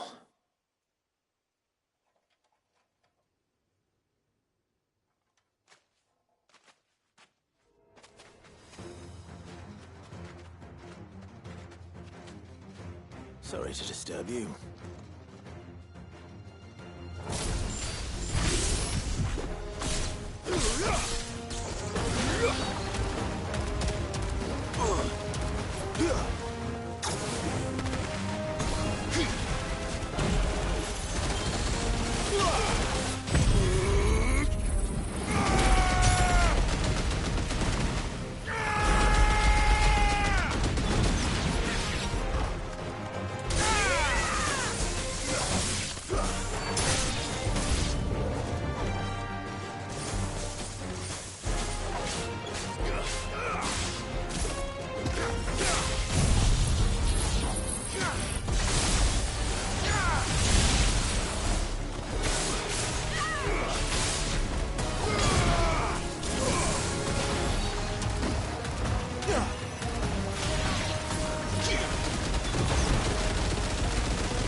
Let's see what's on this altar then.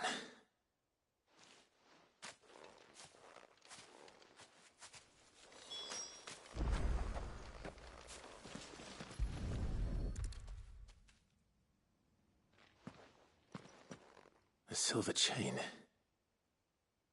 I doubt the Tombries made it. This must be what Fennec was talking about.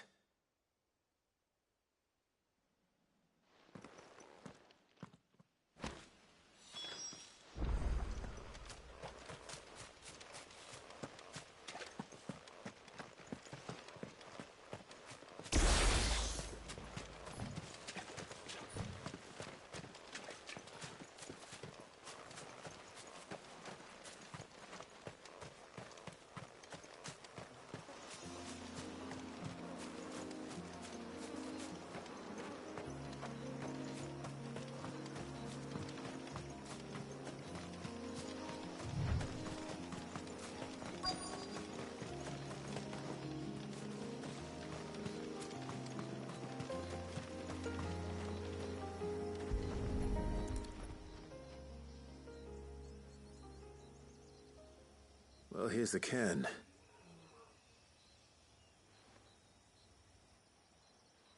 But no sign of Nasef. To the riverbank, then.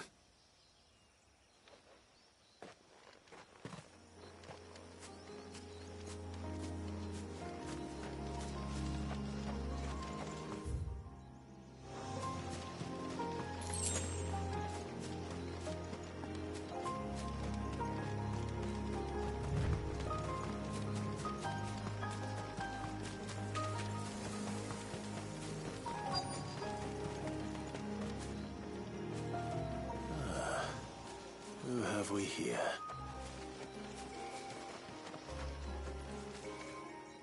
I'm looking for a man named Nasef. Aye, I know him. Takes care of the cans.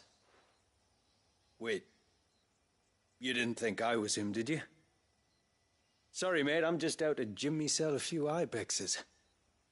What do you want with the lad, anyway? His friend, Katav, asked me to look for him. Apparently he ventured out to work on one of these cairns and didn't return. Well, that is a worry. You're a hunter, yes? You must know the woods as well as anyone. Can you think where he might have gone? There's a bridge further down the path. Blasted thing got washed away a few moons back. Our carpenter only recently had time to rebuild it. But if I remember rightly, there is another cairn on the far side. Maybe he decided to visit that one while he was here. Maybe.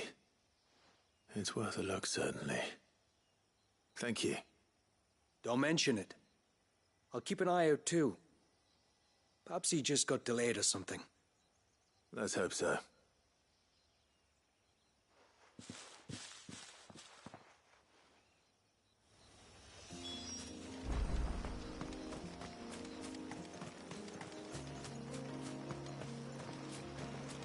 This must be the bridge the hunter was talking about.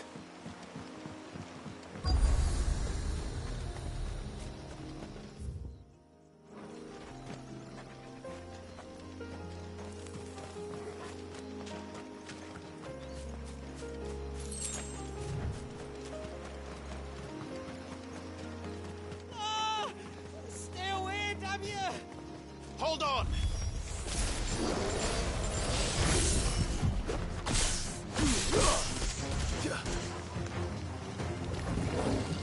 Nice try.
Oh, thank you.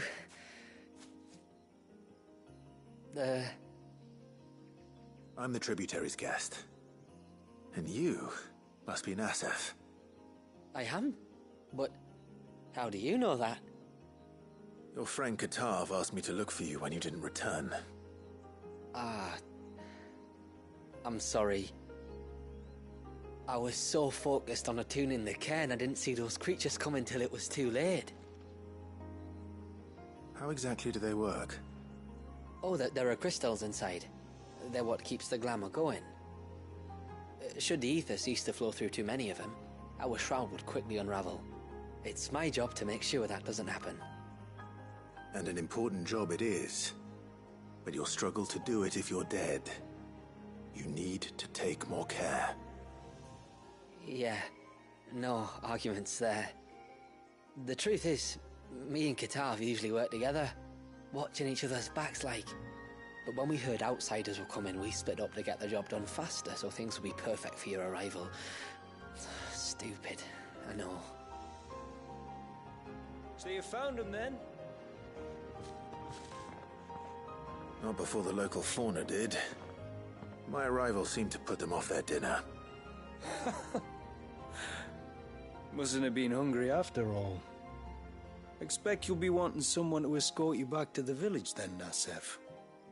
Woods are full of nasties today. When you're next in Haven, be sure to come and see us. You saved my life. It's only right I repay you. If you insist. Take care now.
And once everyone left me at peace. I thought I'd lost you. But you saw to it that I was found. Thank you. Nassef told me everything. If you hadn't got there when you did. Oh, it doesn't bear thinking about. All that matters is that you're safe. Far be it from me to tell you how to do your jobs, but don't go alone again. Or if we have to, maybe we should think about casting the glamour on ourselves to keep the wildlife from spotting us. It'd take its toll, of course, but it'd beat letting the cairns fall and having to weave the entire spell from scratch. Imagine if we had to do that. I'd rather not. We'd only succeed in adding 2 new piles of stone to the collection. Your bearers? That we are, thank the tides. The others can't attune to the crystals in the cairns the same way we can. I reckon this place would be doomed without us. So, you do this work for the good of your people? Not because... We're forced to. No. From what I've heard of the way things work on the outside, we were truly blessed that our rain fell here in Mysidia. Our people are few enough as it is. If we started turning on each other, kin against kin, over nothing but a stupid accident of birth, our days would be numbered. They would. Anyway, all's well that ends well, eh? Thanks to you, both of us live to keep this place hidden another day.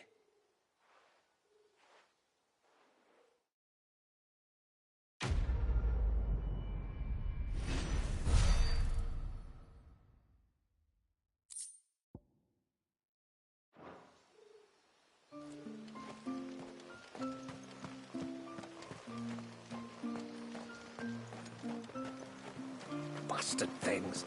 All the fish right over.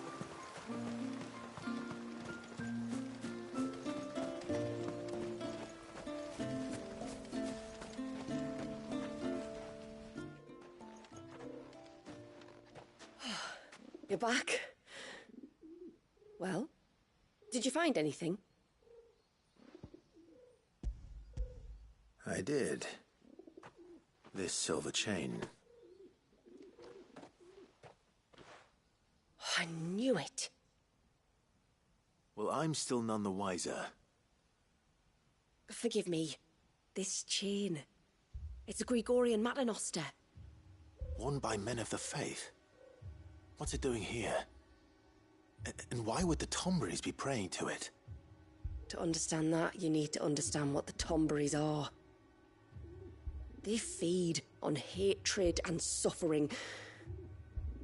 And some say that if you render them an offering, some token of grievance against your fellow man, they will put a curse upon him. So you think someone's put a Tombury curse on Talor? I can't say for sure. Truth be told, I always assumed it was an old wives' tale. But given his fear of the forest and the presence of the chain on the altar, I don't know what else to think. Does Talor have any enemies in the village? Anyone who would nurse such a grudge? No, I believe the one who left the chain at the altar was Talor himself. I beg your pardon? But there's more to the tale, you see. It's said that if you attempt to curse a soul that has returned to the sea already, your ire has nowhere to go but back to its source. You're saying he cursed himself? In trying to curse another, aye. When my father was younger, he was one of the few permitted to venture beyond the wall on trading expeditions. He told us that when he journeyed to Sanbreque, he'd wear that chain to disguise his true beliefs, lest Grieger's faithful turn their cudgels on him.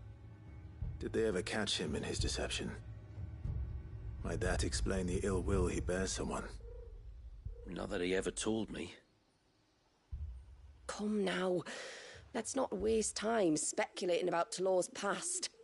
We need to focus on the present, and that means finding a way to break the curse. All right. If there's anything I can do to help, let me know. Thank you. I shall.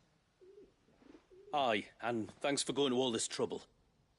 Here, it's not much, but I want you to have this. We call it an adder stone. It's a gatherer's charm. Reacts to certain rare minerals we use in crafting. Makes them ring out like a bell, stuff you'd have no chance of spotting otherwise. If you find anything, see that you bring it back to me. I can make you some decent gear with it. If you're interested, like. I am, thank you. And I'll be sure to pay you a visit. Until then, I wish your father a swift recovery.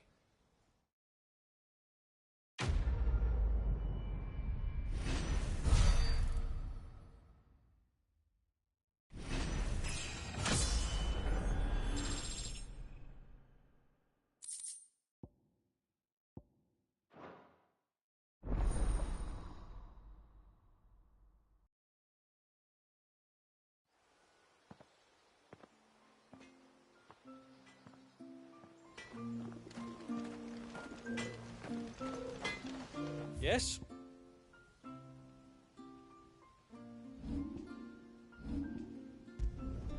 I'd like to see another smith do better. There.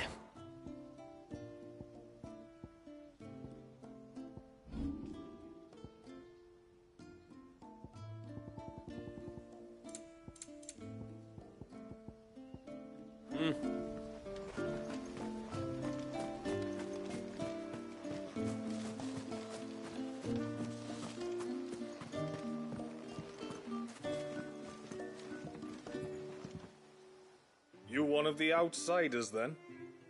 I am. Shula invited me. Are you Manda's father? I am. Got you running errands for her already, has she? She's asked to see my chocobo, but I'd need your help and your boat to bring her here. Or you could just say it no. Honestly, that girl and her birds, she'll be growing feathers soon enough. Well, truth be told, I didn't take the idea seriously at first. But thinking about it, it would make it easier to get around if I had Ambrosia here. Can you help? Well, if you're sure that's what you want. The tributary says we're to treat you lot as we would each other. So, if you need me to ferry your bird over, then that's what I'll do. Still, they don't take the water easily. I'll need you to bring us a mimic goat or two to keep her calm on the journey over. And where would I find one of those? Oh, don't ask me. It's been years since I last brought a chocobo across the bay, and I'm told the world's changed a fair bit since then. Where do you usually get your stable supplies from?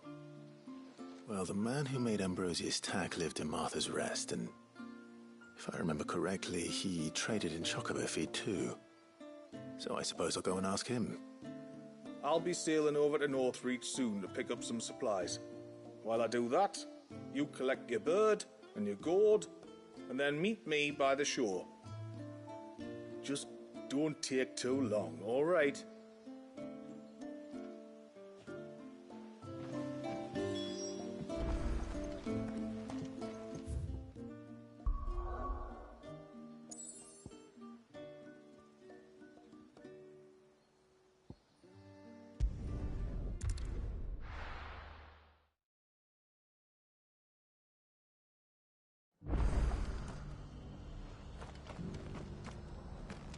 We've got a few rooms going spare now.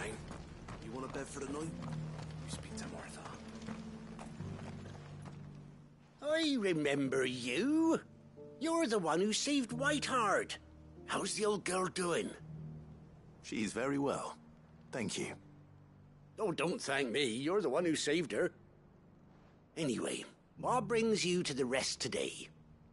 I was hoping to purchase a mimit gourd. And I thought you might be able to tell me where I could find one. Oh, reckon I could do better than that. Just so happens, I've got a whole carload of the blasted things. Not a buyer in sight. Really? Aye, you'd be doing me a favor taking a few off my hands before they turn to mush. But just be on the lookout for wild birds, eh? Don't want them chasing after you like they did me. I will. And thank you. Oh, you're very welcome. Any friend of Whiteheart is a friend of mine.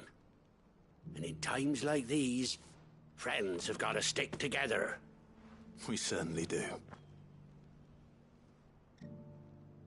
Northreach, then. Wouldn't want to keep Manda's father waiting.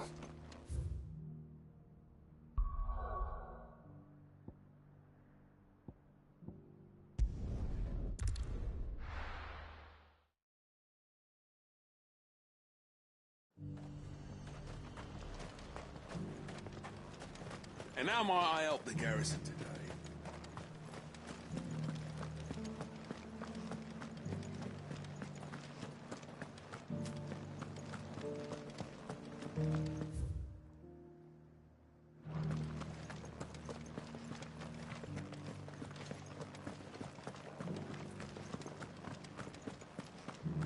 I haven't seen any of those beastly blue eyes.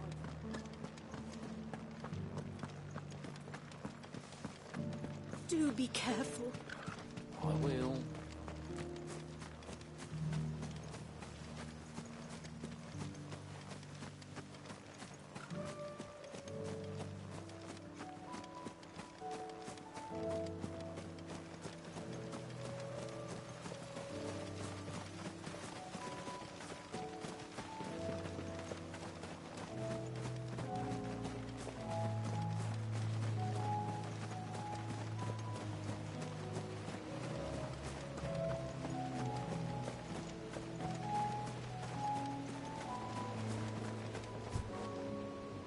Ah, there you are.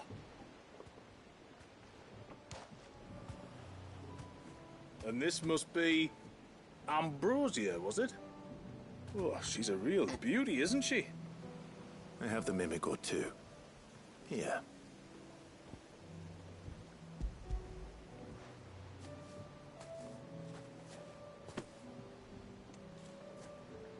Thank you kindly.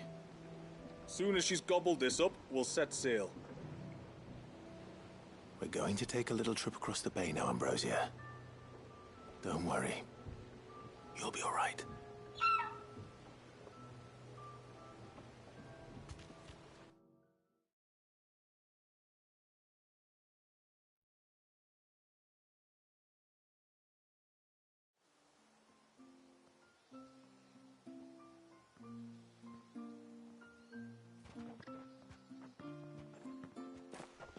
Well, we made it.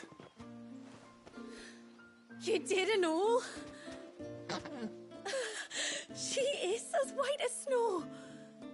You're beautiful, aren't you, girl? Brave, too. She was calm as you like on the journey over. The mimic gourd will have played its part, of course, but passing through the walls is enough to spook most birds even then. Not this one, though. Ambrosia's been through a lot. I doubt there's much that could unnerve her now. Not with a beloved master by her side. No. It's you who looks after me, isn't it, girl? Anyway, thanks for bringing her here. I hope I can breed a bird like her someday. And if you and Ambrosia need ferrying back to Northreach, you only need say the word. Thank you.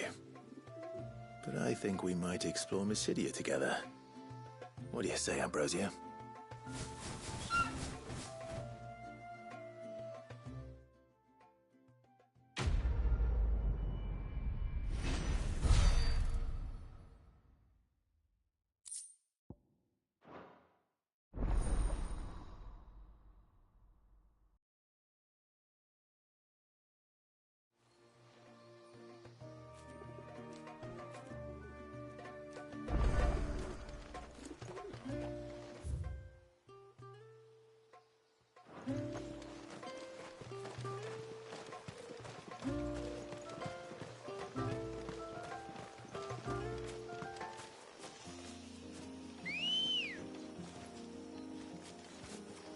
Let's go.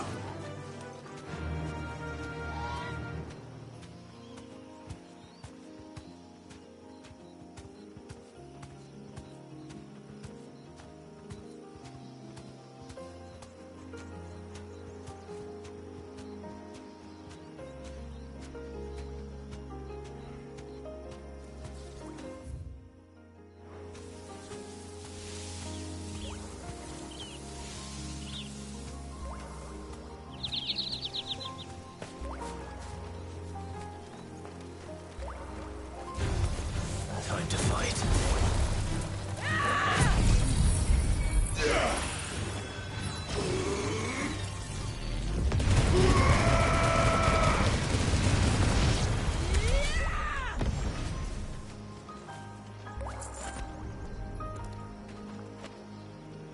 This is the mineral Pavar was talking about. The one that rings out like a bell.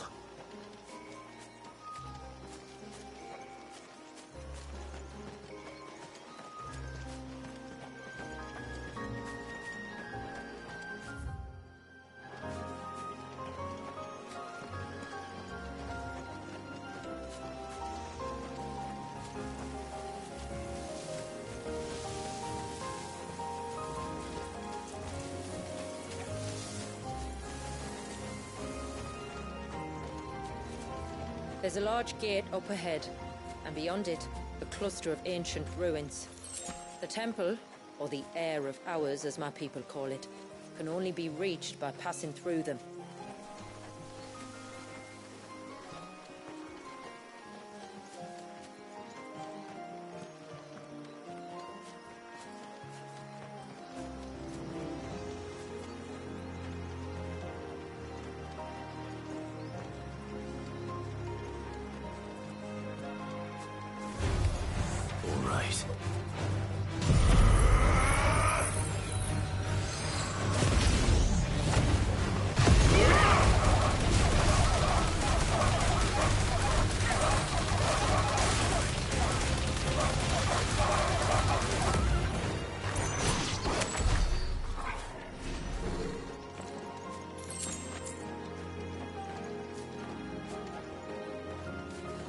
forest is crawling with life, most of it hungry, which is why we make sure this gate stays shut.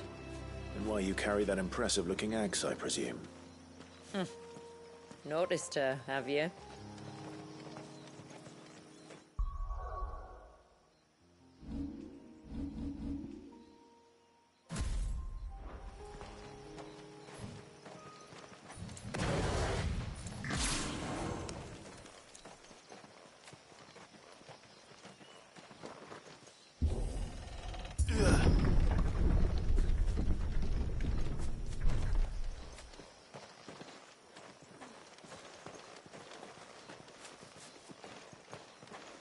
The temple is up there. Don't worry. Those cliffs aren't the only way to the top.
Are these the ruins? Yes. As far as we can tell, they're part of the same complex as the temple itself. To think of all the people who must once have lived here.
These remind me of home. You're from the north, then? Yes. And no. I see.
Do you see that cave up ahead?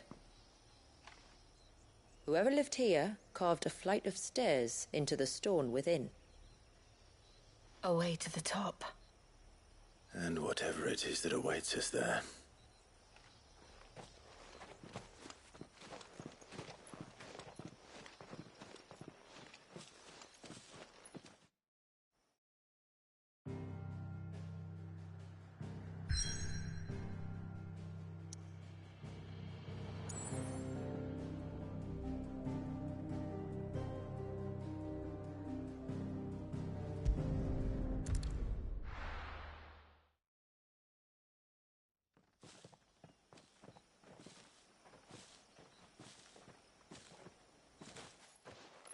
There. The temple the time forgot.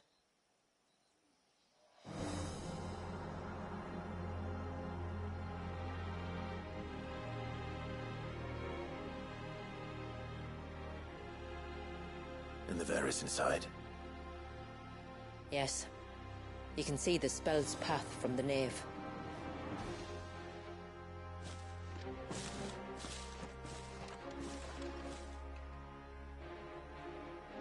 What is it? I don't know. It's probably nothing.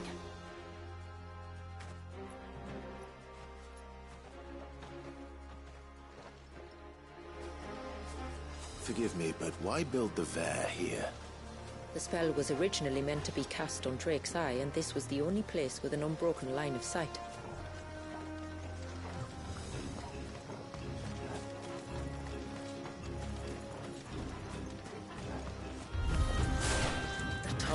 Like to think these ruins are their own.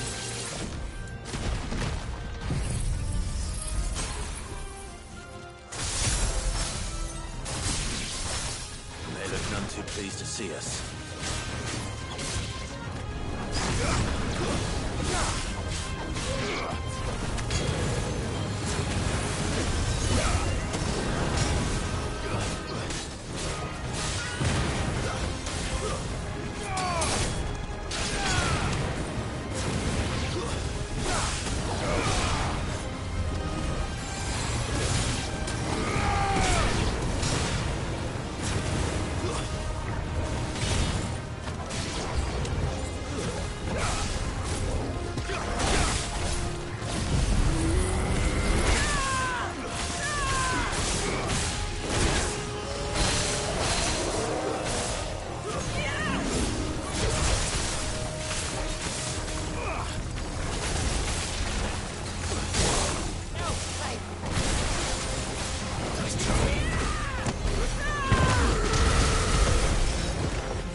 Numbers dwindle, theirs seem only to increase, as if they were feeding off our suffering.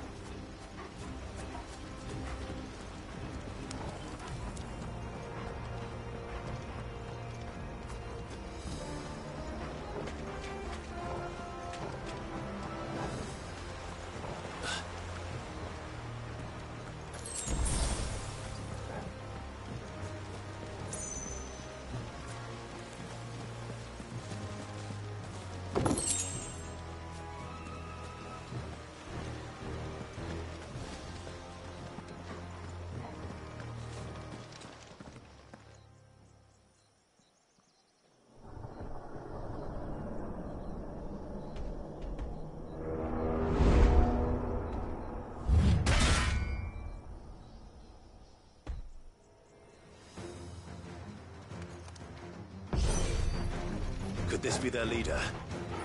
You're more than welcome to ask.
Finished.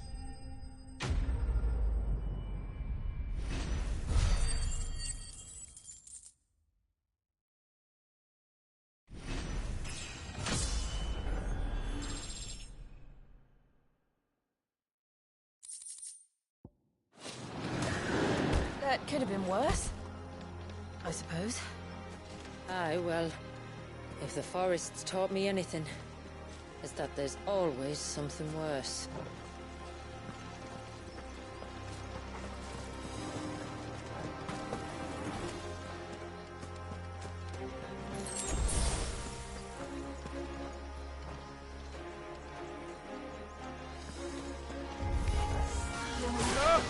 Ah!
Is that the nave?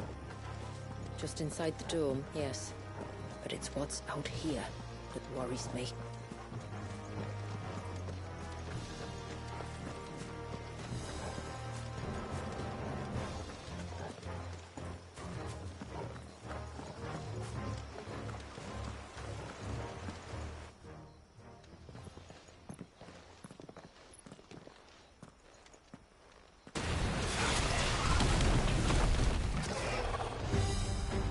There I was thinking they'd all migrated south. The weaker ones did. The weaker ones. Did you hear that, Sid?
What's wrong with its skin?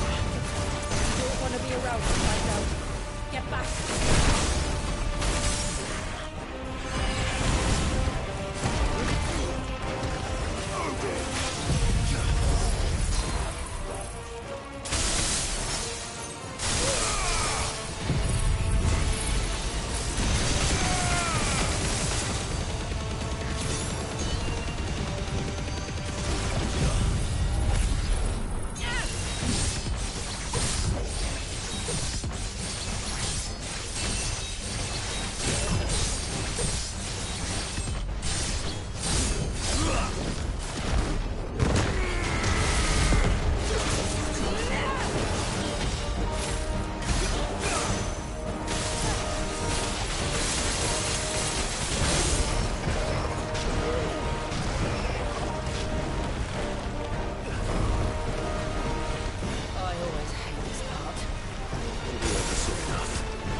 The Surge.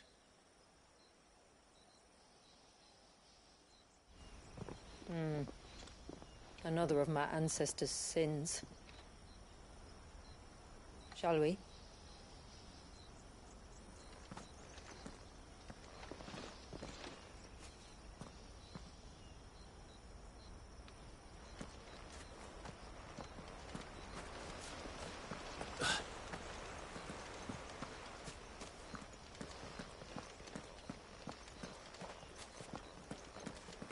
The blue veil shows the extent of the spell's reach. But I can feel its ether from here.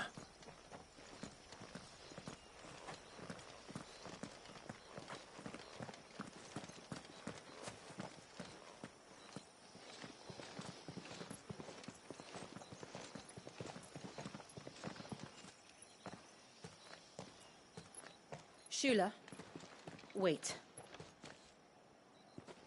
Before we cross the threshold, I'd like to know a little more about how these magics work. I assume we'll be safe from their influence. We won't grind to a halt, if that's what you mean. The spell only affects the things that were present at the moment it was cast.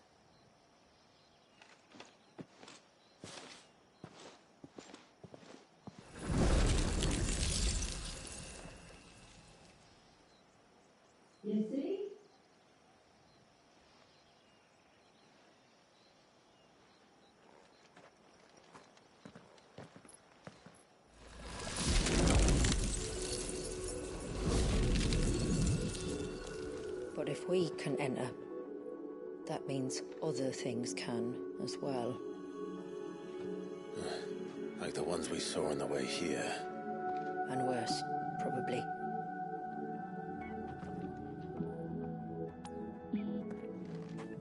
Is this Leviathan's doing? Well, it certainly wasn't ours. When he realized my ancestors were attempting to cast a spell from here, he made to destroy the temple. And almost did by the looks of it.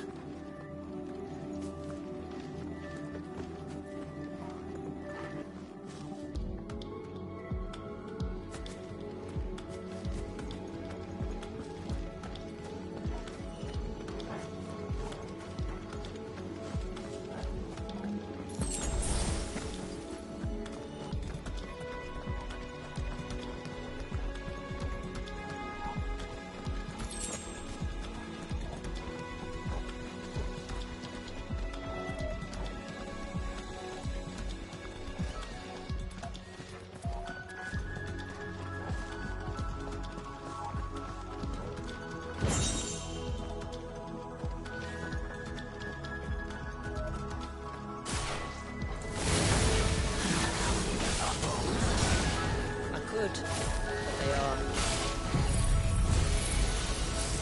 Then why is it so cold in here?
Imagine what this place must have been like before the attack.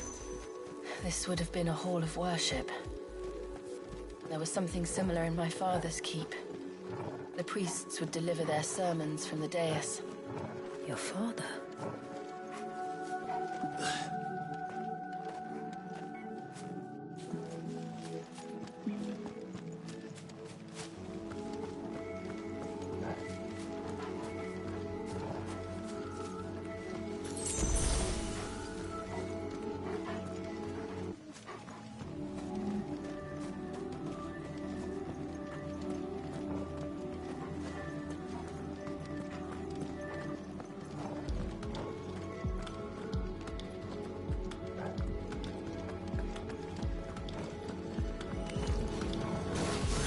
Just let us pass. It's all right. We'll get through this.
time, then.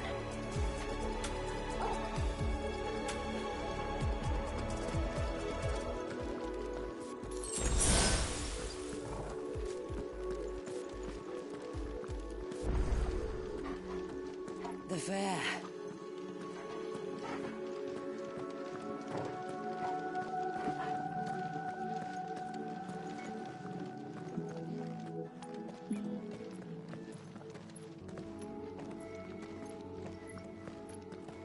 By the Founder.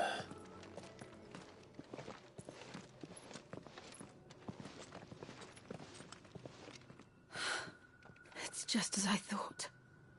Jill. Does this ether not feel somehow? Familiar, yes.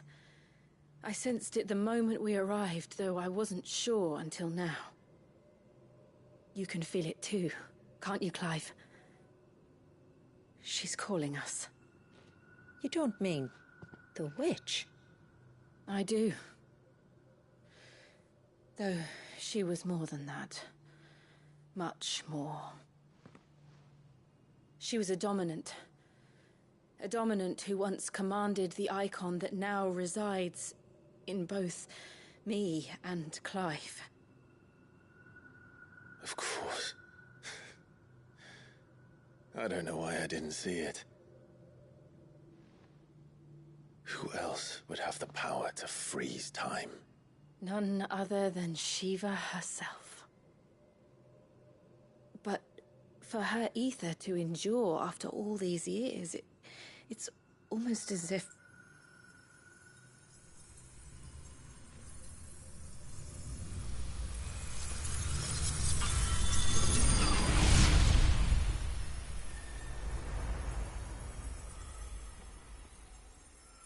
As if she shared it with another, just as Torgal shared in my ice.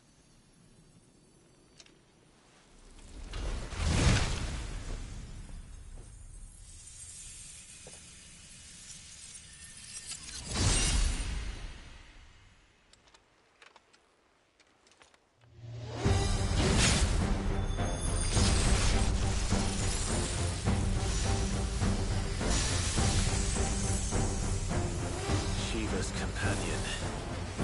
Though something tells me he's not as friendly as us. Our ancestors never warned us about this. What's left here for them? I doubt they even knew it existed.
that chance.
Now let's destroy it. And put an end to this. Wait. The spell must be weakened, not undone. Isn't that what we came here for? Did you ever stop to wonder what might happen to the tidal surge if I unraveled the whole spell at once? I didn't think so. This is going to require a bit more finesse. From wind and light, water and earth, let the silent palm of mine ice.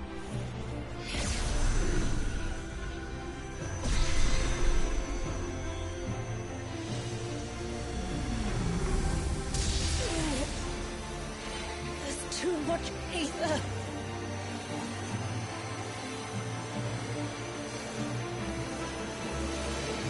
Here. Let me help. Let us help.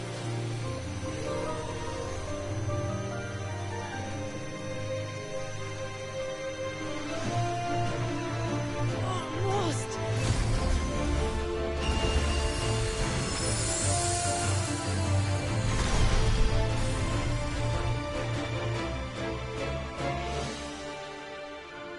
Did it work?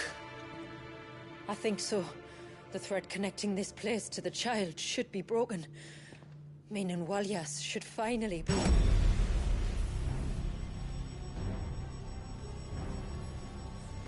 Free once more. Leviathan, our most profaned fragment, its divinity defiled by the hand of man, its spirit shackled by his hubris, till Mythos came, bringing release. Now, let the sins of man be redeemed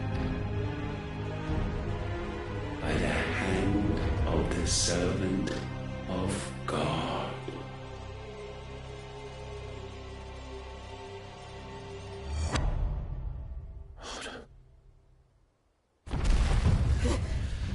Damn it.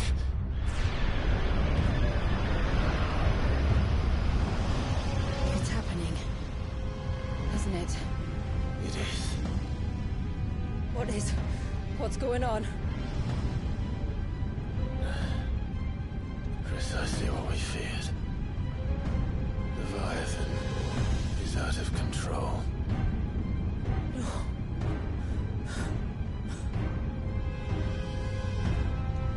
Don't despair. This isn't over yet. You should head back to the village and get everyone to higher ground. As for the rest... the rest, Ifrit will handle.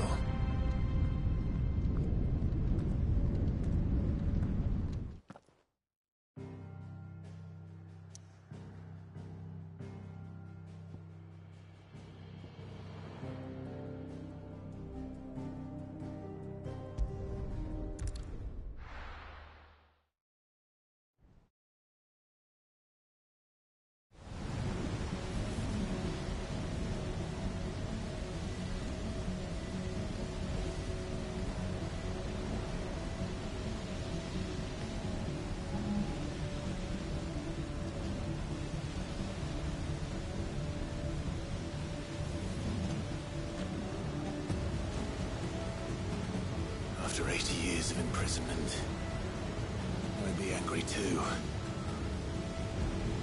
But I can't let it end like this, Walyas. It's time for you to come home.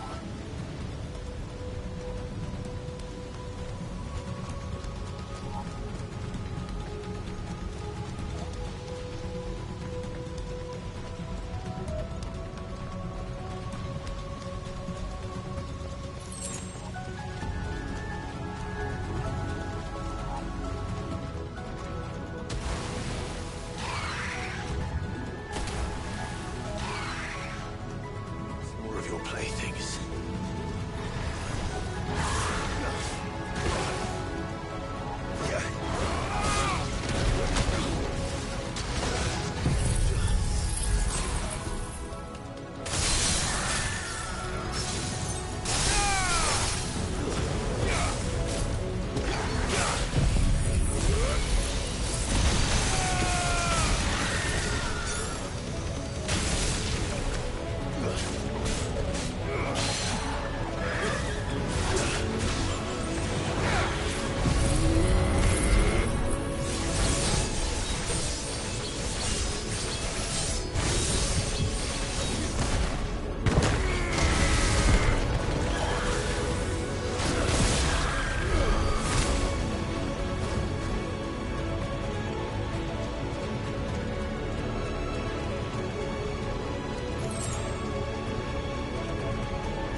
All right. I heard you the first time.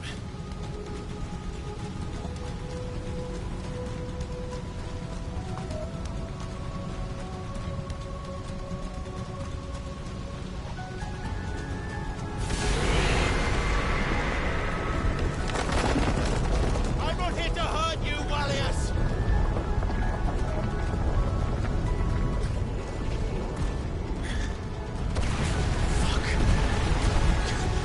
Too close.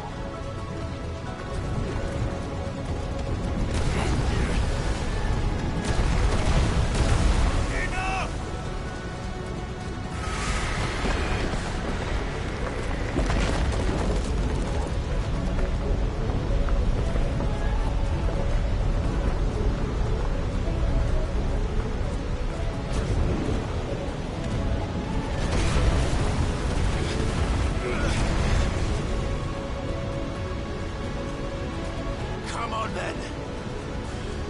No more hiding.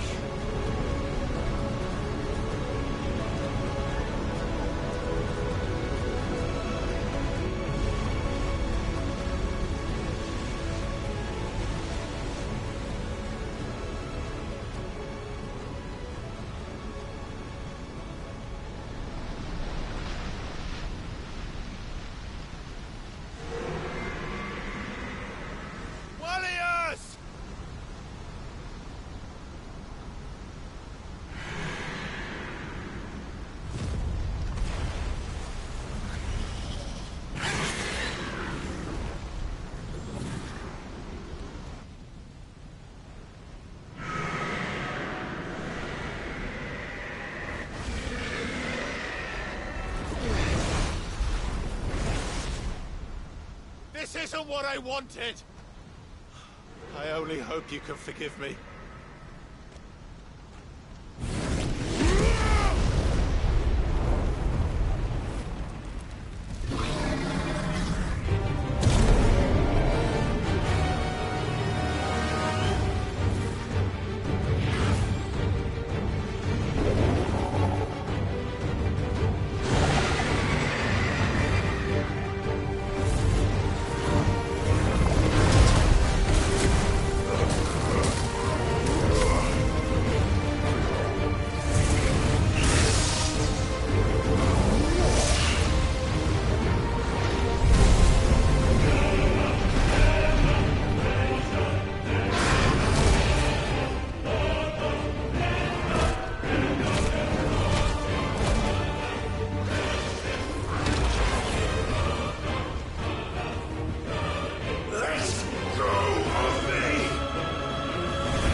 This has gone on long enough!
You're just full of surprises, aren't you?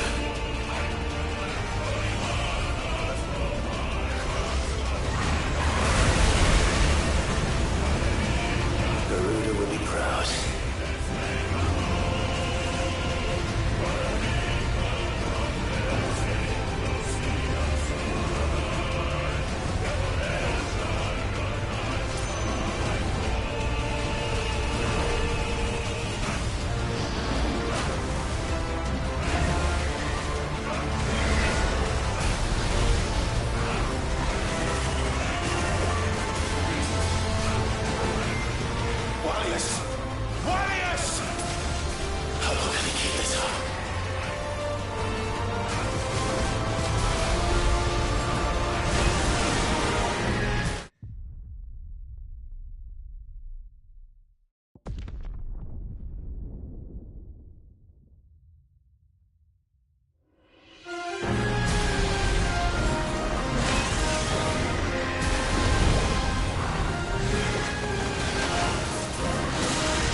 You're just full of surprises, aren't you?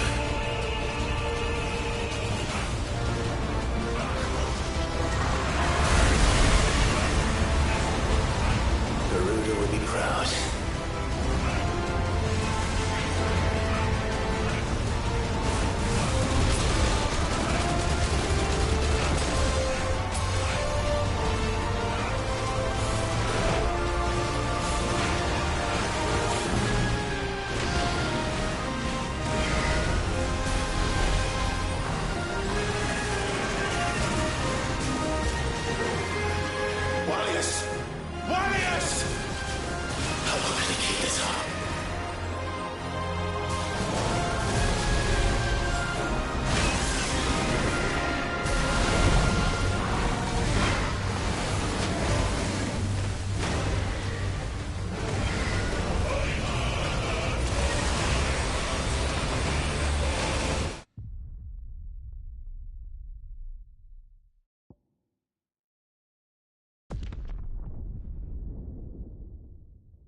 was quite a tantrum.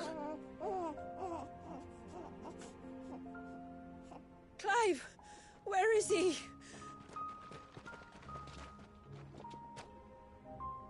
Well, yes.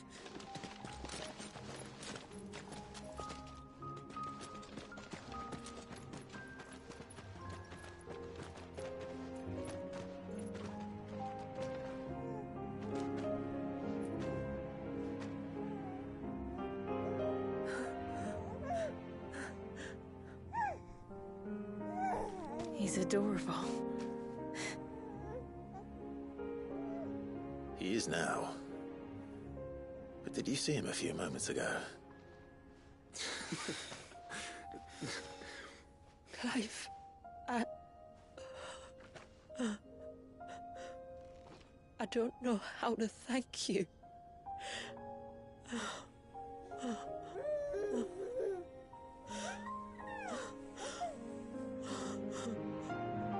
It's all right. We should find him a dry blanket, though. Wouldn't want the little monster catching a cold.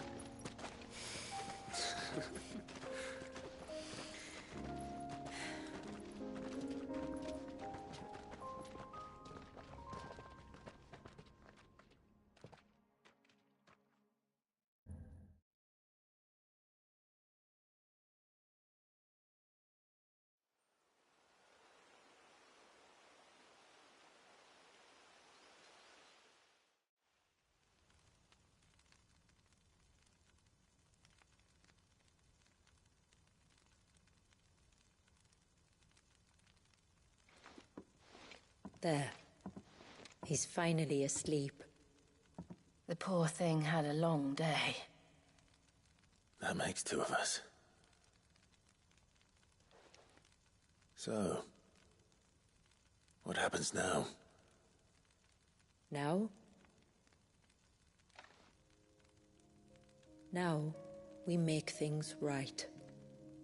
How?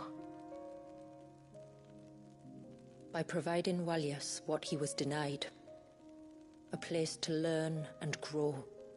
A family to love and protect him. So that one day, when the wounds in his heart and mind have finally healed, he might decide for himself how he'd like to live the rest of his life. But until then, I'll stay by his side, come what may. Then he's a lucky boy. And not only because he'll have the best warrior this side of the belt to teach him the battle axe. She'll do her best. Shula. The beast that threatened your home is tamed. The empire that threatened your people toppled. Might it not be time to cast off your ancestors' glamour and retake your place in the Twins? Perhaps. It's not as if we have the crystals to maintain the wall much longer. But are we truly safe? Is the world truly ready to accept us for who we are and what we believe? If I remember rightly, you and yours still choose to remain hidden, do you not? We do. Well, your people will always be welcome in Haven, regardless. As will yours in the hideaway. We're allies now. If there's anything you need from us, supplies, food, equipment, do not hesitate to ask. It's kind of you to offer. But we'll manage, just as we always have. Besides, I suspect you'll be needing everything at your disposal if you're going to save the world.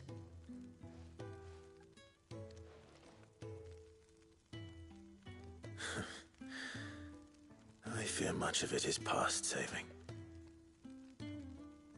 The best we can do is strive to turn what's left into a world where we can all live as equals. A noble endeavor. And there'll be a place in this world for us, will there? For Walyas. For everyone. I swear it. Then we shall be waiting. Until the tides bear you back to shore.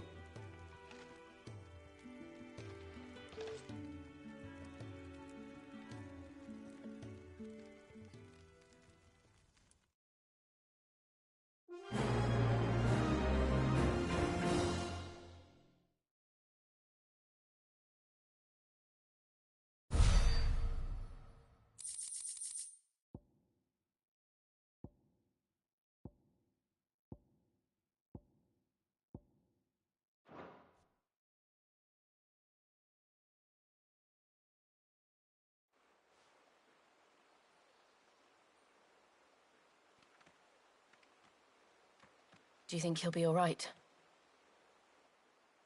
Well, yes. Only time will tell. But I can certainly think of worse places to spend one's childhood.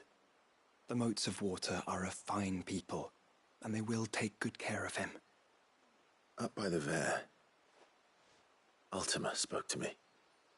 She called Leviathan his most profaned fragment, and told me to redeem the sins that had laid him low. Is that so? The sins of Wallius's ancestors were grave indeed. To force him to prime at so tender an age. And to freeze him in time, that he might never know what it was to live. Yet I doubt either of those crimes was the source of Ultima's displeasure. It was that the Icon's power had been put to another purpose than the one he intended. To him, Leviathan must have seemed an aberration. Could that be why Ultima made no attempt to lead me to him? The fear that this profaned fragment might corrupt his vessel somehow. Perhaps. Or perhaps he simply deemed Leviathan surplus to requirements. Having concluded that his vessel might be made to serve his purposes without the full sum of his power. His purposes? There's no escaping them. Even here. Hidden away in Mysidia, the blessing of the crystals proved nothing but a prison. A prison into which Wallius was born, and from which freedom is hard won. If the world doesn't change, if we don't change it, he'll end up suffering the same fate as every dominant who came before him. Then we must change it. That we must. And we shall.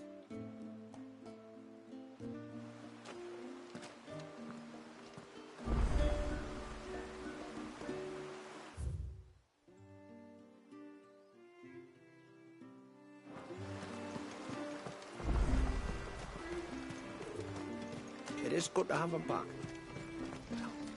What is it you want?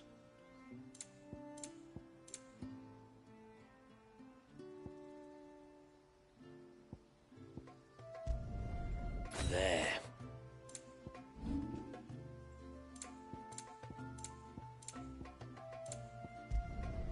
Will that do you?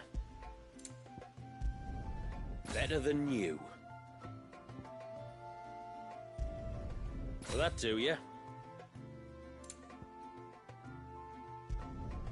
Better than new. A good tide to you. My friend, I have news. I think I might have found a way to break Talor's curse. Go on. Well, after listening to the village elders and scouring every likely-looking tome in the library, I learned that not all Tombries are the same little green menaces we know and loathe. Apparently, a chosen few live to incredible ages and grow to many times the size of their counterparts. The folktales hold that it's the very eldest of these, the Tombury kings, who weave the curses, and that their magics bind their victims to them, that they might continue to feed on their pain. So if we slay the one that cast the curse, the feeding will cease. But that was my thinking, yes. Though I doubt it'll be easy. These kings are not just bigger, they're stronger too. And if the tales are true, their followers will defend them to the death. It is a perilous proposition, in short, but it may also be Talor's only hope. What say you? I'll do it. Even if killing this king doesn't break the curse, Mysidia will be a safer place for its removal. Thank you. So then, where will I find it? That, alas, I do not know. It must have woven the curse at the altar in Father's Fell, but as to where it is now... Fannet! You were the one asking about Tonburies, right? Because there's a whole bloody army of them out on the cloak. What? But why would they stray so far? And why now? There's only one way to find out. I'll head up the mountain and see what's going on. Right. Thank you. And please, be careful.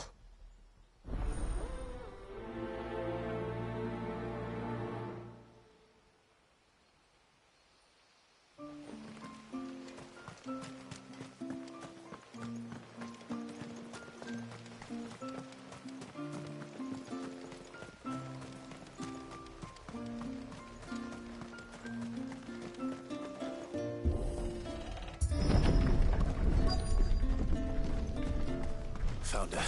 They're almost at the gate. But they won't be coming any closer.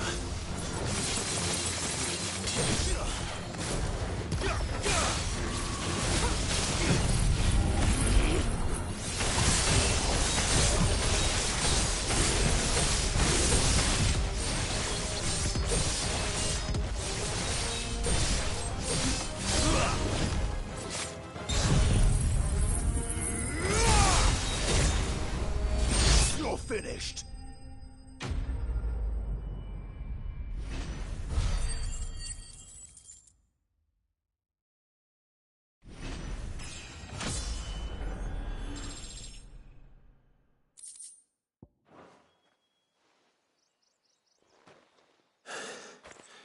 That should buy Haven some time at least.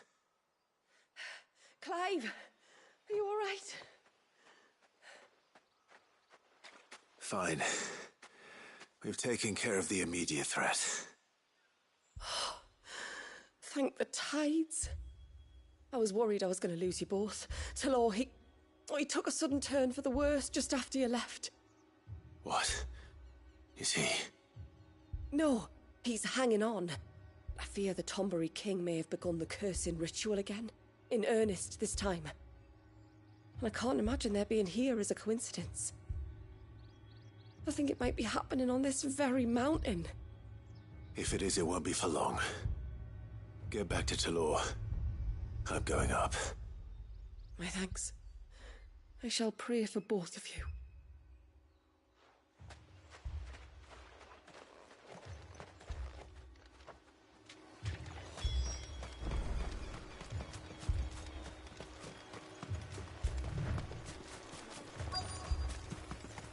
More of them. Come on, then. I crave an audience with your king.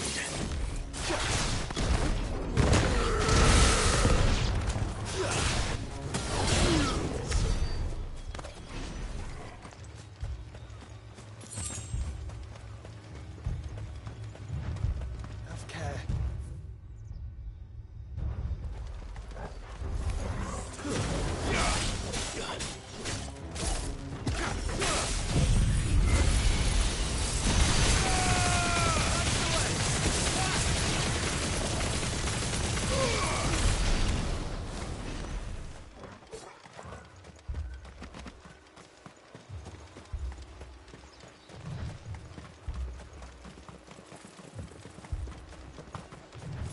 Another group.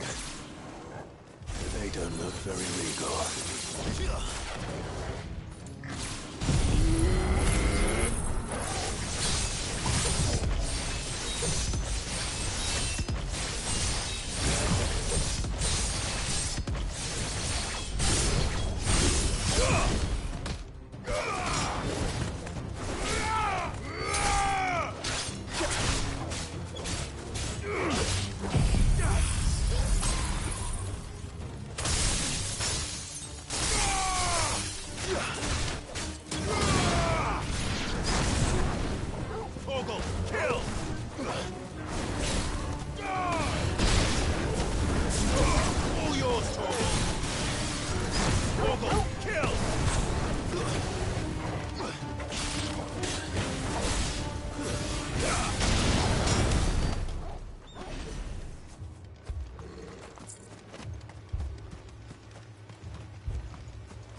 Still no sign of the king. Could Fanad have been wrong?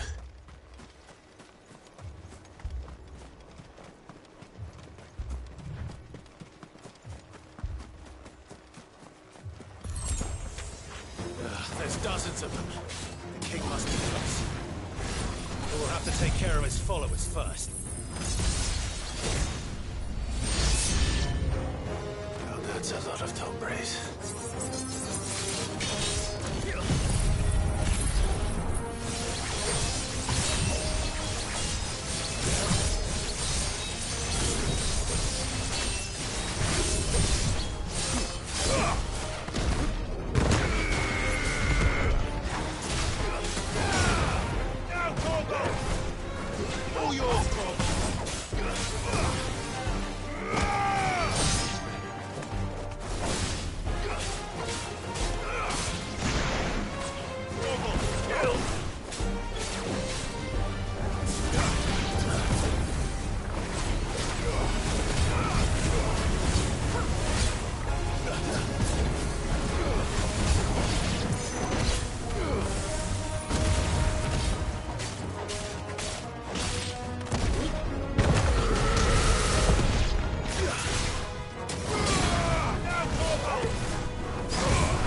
Looks like that's the last of them. Out here, anyway. But beastmen do like dark places.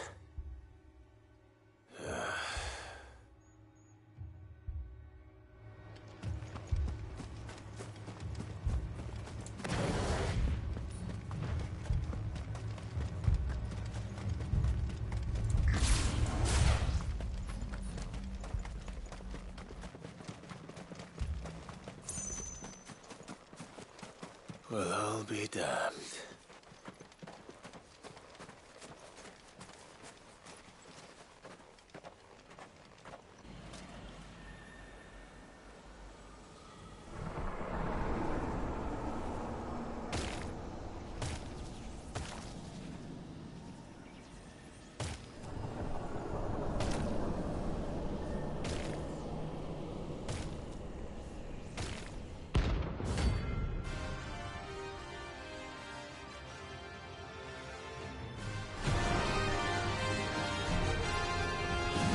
A crown. Sorry, Your Majesty, but your reign ends here.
It's done.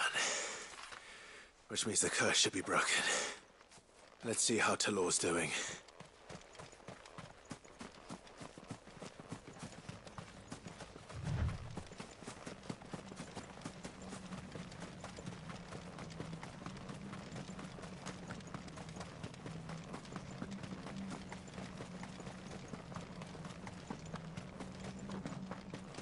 With their king dead, I can only hope the Tomberries will retreat back to the forest.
Clive! Is it done then? It is. I was going to ask if there had been any change in Talor's condition, but judging by that smile on your face, I think I already know the answer. You do? Talor! He's back!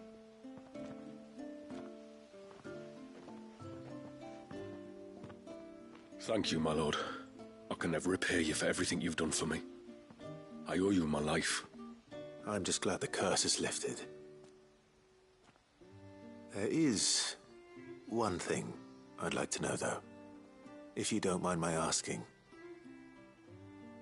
What made you seek the Tomberries' help in the first place? Oh, that...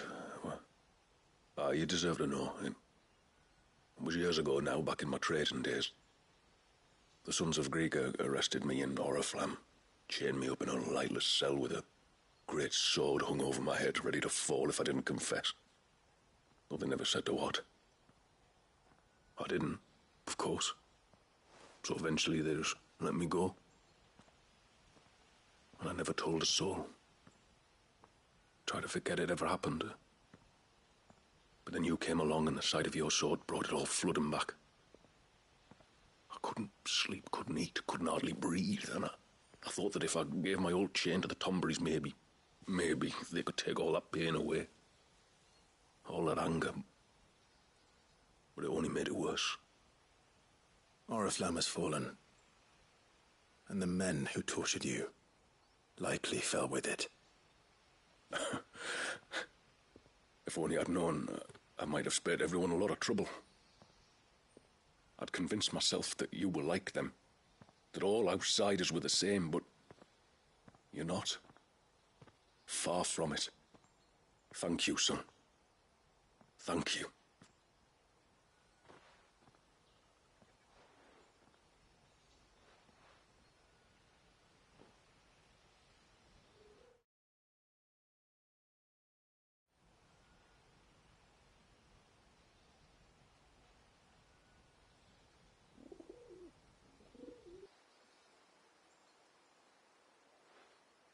Clive, there's something I need to tell you. After we parted ways on the path to the cloak, I went straight back to Talor and explained to him what you were doing on his behalf. And just like that, his pain began to fade. What do you mean? Just like that? The Tomberry King would have still been alive. I had to contend with dozens of his minions before I found him. Then perhaps one of them warned him of your coming and he broke off his ritual. Or perhaps knowing that an outsider was fighting for him was what lifted the weight from Talor's heart. I know from experience that many illnesses are not wholly physical, but of the spirit, at least in part. Was there ever really a curse then? Or was Talor simply suffering from the pain of his memories and the guilt of what he'd done? For all the difference it makes. I suppose we'll never know. Maybe not. But this much I do know. It was your strength and your selflessness that healed his heart in the end. I'll be sure to tell my healer friend when I get home.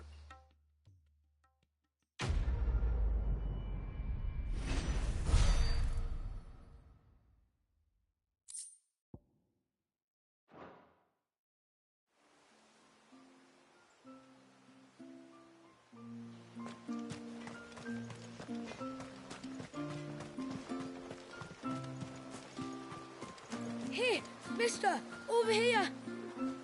Please, mister, you've got to help us. The village is in danger, and if someone doesn't do something... you should have seen it! Stop. Take a deep breath and tell me everything. Starting with your name. Sorry, my name's Eirik. When you went up to the Ereval with Miss Shula, I followed you. You could have been killed. Lady Shula told us you lot were great warriors, so I thought I'd be alright if I stayed close like. But then I lost track of you in the woods, and that's when I saw it. Saw what? A great, big, dripping, drooling monster. Spitting out great spouts of water it was, that were tearing up the ground and cutting down trees. Spouts of water? I don't recall seeing anything like that in the forest. Well, I did, and I don't ever want to see it again. You'll get rid of it, won't you? All right. If this creature is as terrible as you claim, it could well pose a threat to the village. I'll see what I can do. Thanks, mister. It was over by the Swift one that I saw it. Maybe it's still there. Then that's where I'll start my search. But this time, you're going to stay here. Understood? I wouldn't go through those gates for 1,000 gil. Not with that thing out there. Good luck, though.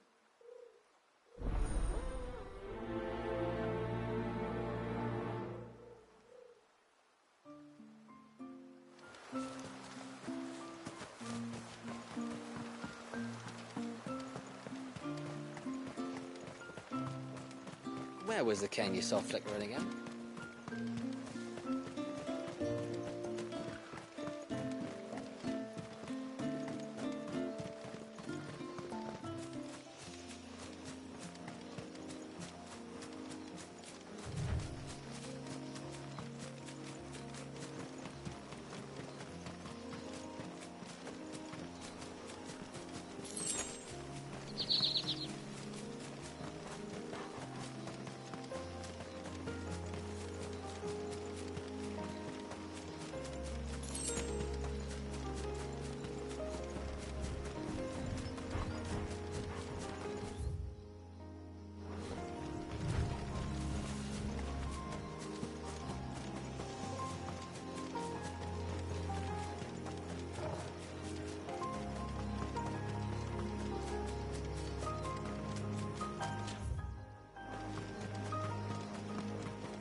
Is that the hunter?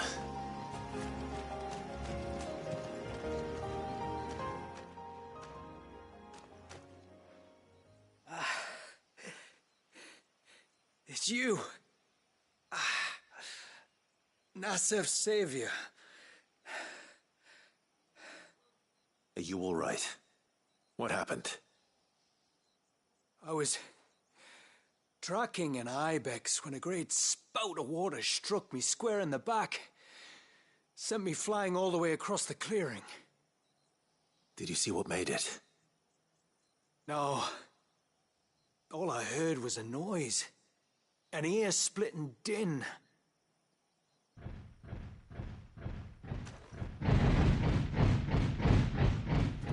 Might this be the culprit? Leave him to us.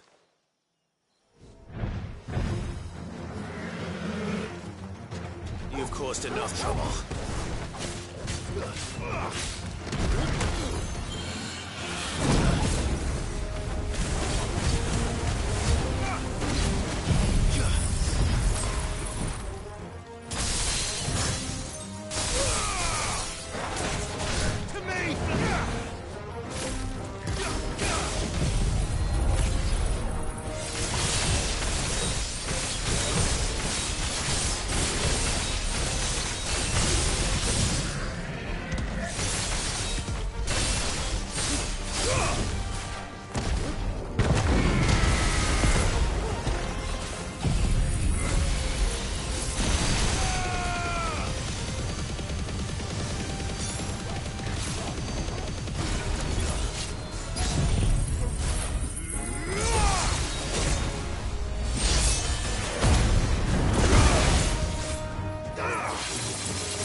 Well, that wasn't too bad.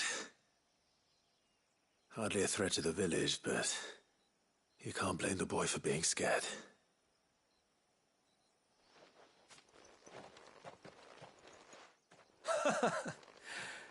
You made that look a lot easier than it was.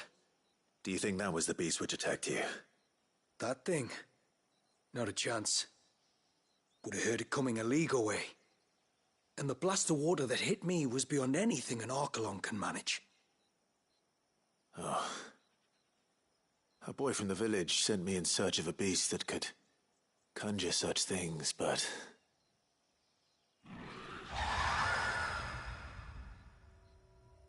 That's it. That's the noise I heard. Sounded like it came from the ruins. I'll go. You head back to Haven and see a healer.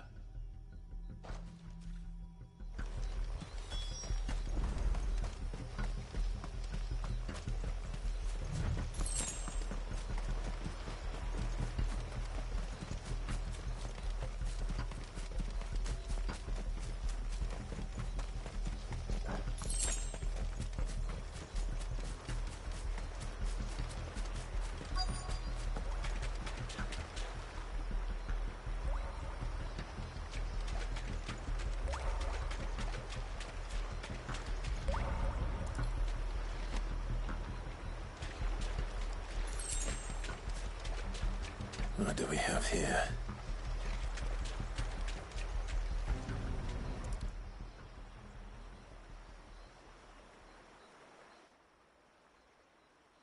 Found her. Something's been busy. Whatever this creature is, it's out for blood.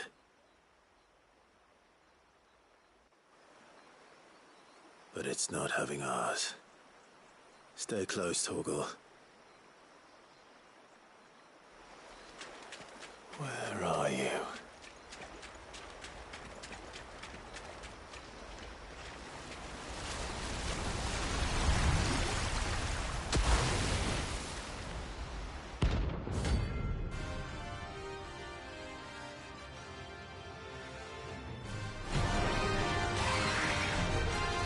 Another fragment of Walius's rage. I should have known. Time to put you to bed, too.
Fingers crossed that's the last of them.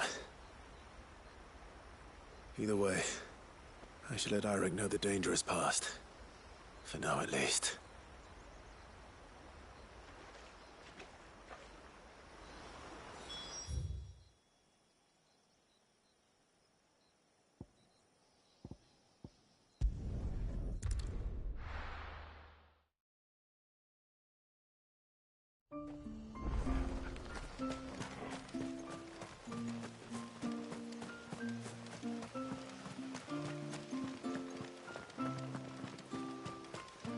I'm so sorry for all the trouble I put you to. It all seems like madness now. How many times do we have to tell you? You're not to go out into the woods alone. But I wasn't alone. You're back. So? Did you find the fiend that attacked me and young Eirik here? I did. It won't be troubling you anymore. Yes! I knew you'd get it. Only because you warned me of its existence. Not that you should ever have learned of its existence, but all's well that ends well, I suppose. What was it, anyway?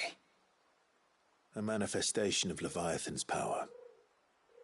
When we visited Wallius in the Surge, he was angry and afraid. The Icon summoned these creatures for his protection. Though why one would be wandering the ruins of Riversmeet, I don't know. Maybe it was looking for his mum. That's where she died, isn't it? The Falls. The Falls? Aye. When they took her baby, she threw herself off the top. We go there once a year to pay our respects. The whole village.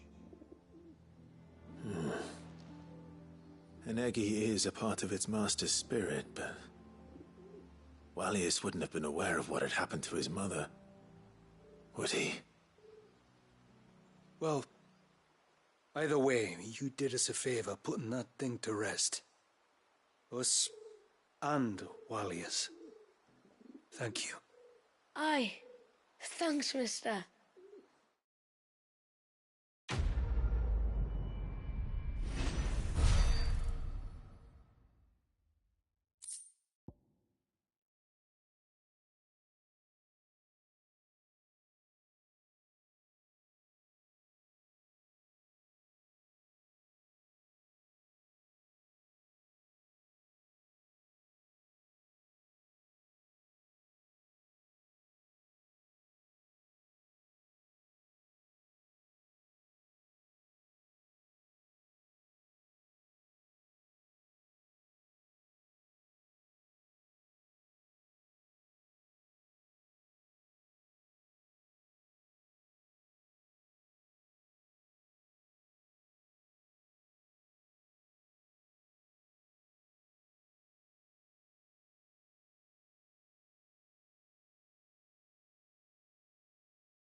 I heard the tributary can fen an ibex from a hood. And then I dreamed I saw My lord, might I have a moment of your time? I would beg of you a service. Certainly. What is it? It's a long story. But before we get to that, would I be right in thinking Lady Shula told you about the witch from the north? Yes. She said that your ancestors found her here, and that it was she who taught them the spell to stop time. She was like Wallius, you know. A dominant. The Warden of Ice. My great-grandmother suspected as much. She cared for the poor woman when the end was near. And it was she whose duty became to attend her grave. A duty that was passed down to me. I see. And the service you would beg of me? Well, until recently, the path to the grave had long been blocked by a fallen tree. But when our woodsmen finally found time to move it, we quickly realized it might have been better had they not. On trying to clear the rest of the path, you see, we discovered that a flock of bloodthirsty beasts had claimed the cliffs beyond. None of us was a match for them. But you, my lord, have proven your strength many times over. Would you drive them away for us? Of course. I'll see the path is made safe. Thank you, my lord. The grave is in a place called Witch Drop. To reach it, one must turn left at the Winged Wains, then follow the path around to the right, deep into the forest. Why so far from Haven? It was where she lived. When our ancestors first came to Mysidia, they found her there, in an old abandoned village. and it was her heartfelt wish to return there in death. So when she passed away, my great-grandmother had a stone erected for her on the cliffs overlooking the place she once called home. How thoughtful. Well then, no time like the present. Left at the ships, then round to the right, you said. Just so. Thank you once again, my lord. I will join you at the grave anon.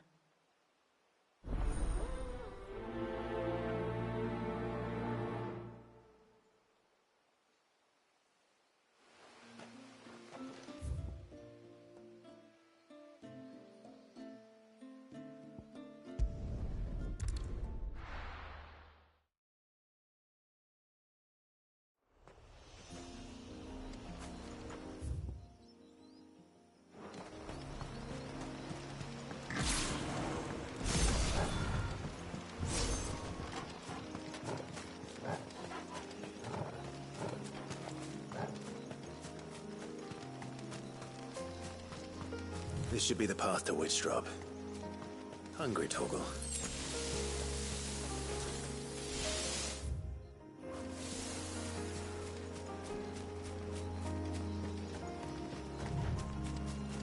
Is that beast rigging?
Seems like it isn't only Haven's blacksmith that has an appetite for these things.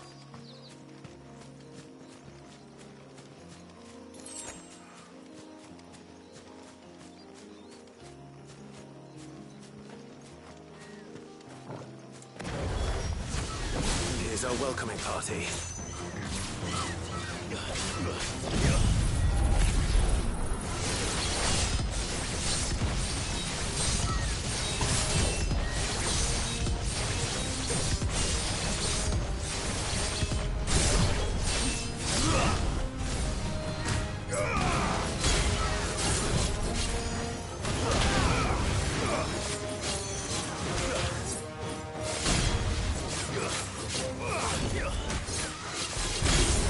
We could win!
Looks like that's the last of them.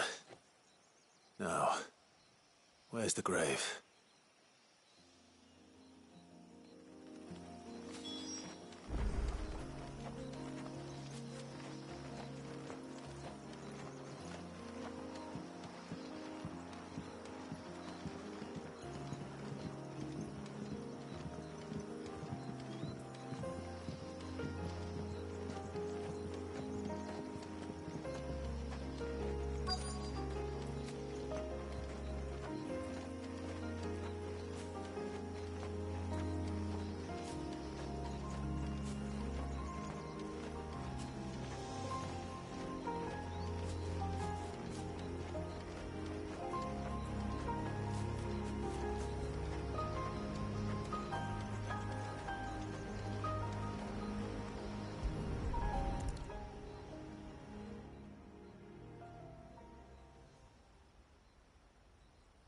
This must be it.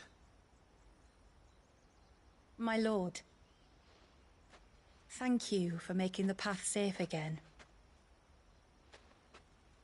XVI. Was that her name? Yes. Hardly the most fitting tribute for a dominant, is it? A rough-hewn stone with naught but a given name engraved on it. But my ancestors had only been here a matter of weeks when she passed. Every day was a struggle to survive. They had neither the time nor the energy to devote to a more elaborate memorial. Yet they spared what they could to grant her wish, that even in death she might continue to watch over her home. She lived down there then? In the ruins? That's right. They were once the living quarters for those who served up in the temple. When the Northern Thanes sent her here to weave her spell, this was where she and her retinue stayed. There were priests, handmaidens, and a knight sworn to shield her from harm. Of course, they were all gone by the time my ancestors arrived, fled or dead in the Western Wars. All except XVI, who remained till the end. Alone. Indeed. At least, that is the story as it's been handed down in Haven. But there is an epilogue to the tale. One known only to Lady Shula and myself. Some years after Issei's passing, you see, my grandmother came here to tend the grave, and found a stranger kneeling before it. A knight, dressed head to toe in plate. She asked of him who he was and whence he had come, but received no answer. The only words he spoke were, "Tell me true, whose grave is this?" So she told him of how her people had met and cared for Issei, and how she had died. His only reaction was to stare up at the air of hours in silence. Then he left, never to be seen again. You said he was wearing plate. Was it black and gold? Do you know something of him? When we went up to the Air of Hours to unravel the spell, we were set upon by a shade in the shape of a knight in full plate. It manifested in front of the Vare, and in its ether, I felt Shiva, the witch. You think this may have been the same man my great-grandmother met? Issei's knight? I don't know. Maybe. All I can say for sure is it was intent on protecting her creation. Or perhaps her spirit. What remained of her ether, preserved in the Vare. Perhaps his spirit too became enraveled in her spell, frozen in an eternal vigil. Till we ended it. If the shade you fought was Issei's knight, then ending it was the greatest gift you could have given him. Now he can return to the sea, to be with his lady once more. And if his spirit should ever return here to visit her grave, I shall ask his name, that I might carve it in the stone next to hers. That they might be together. Once and for all.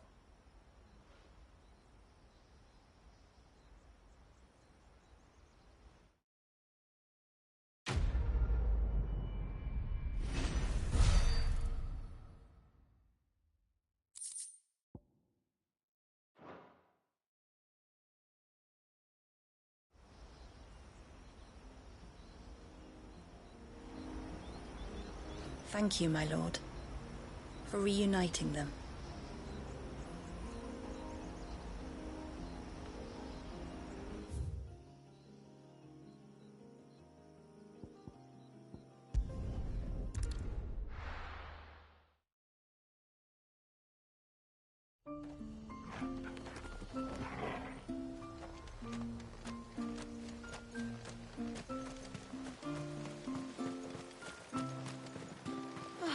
It looks like most of the elders' blessing.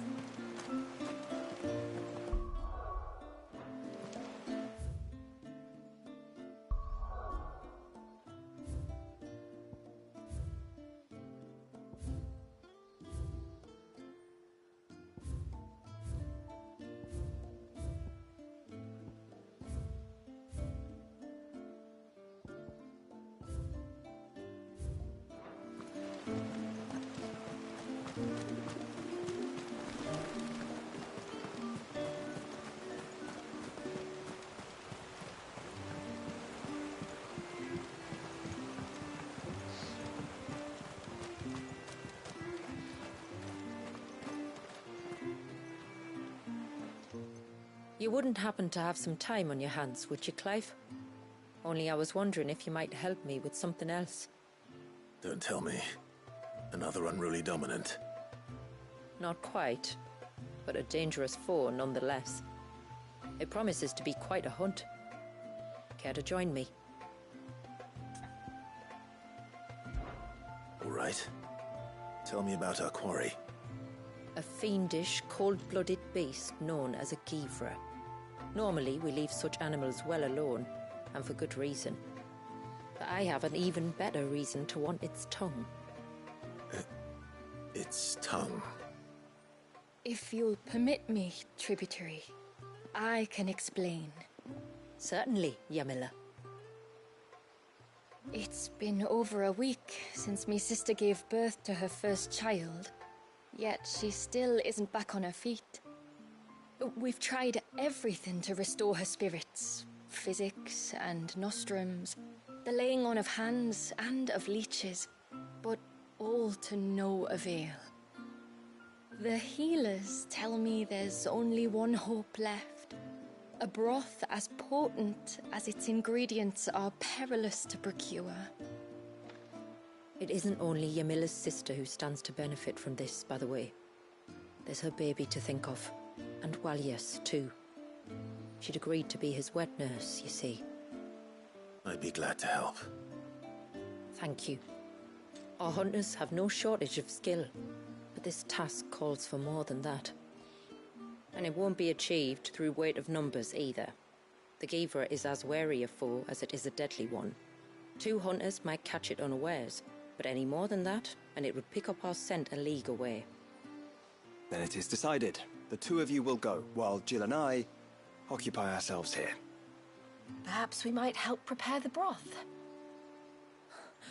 That would be most kind of you. Come then, Clive. The river of time flows fast, and so must we. There's a Givra that has claimed the ruins at the foot of the mountain as its hunting ground. But as I say, they are wary creatures. We'll need suitable bait to draw it out. The flesh of a forest ibex should suffice. To the forest, then.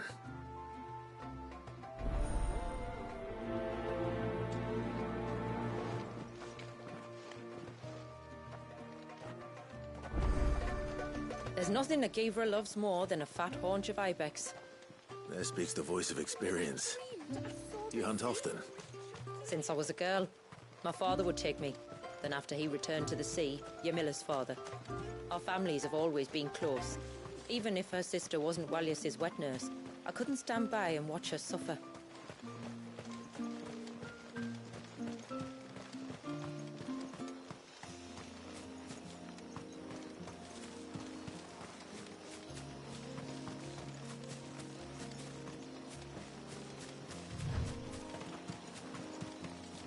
Where will we find them? Further in.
These will do nicely.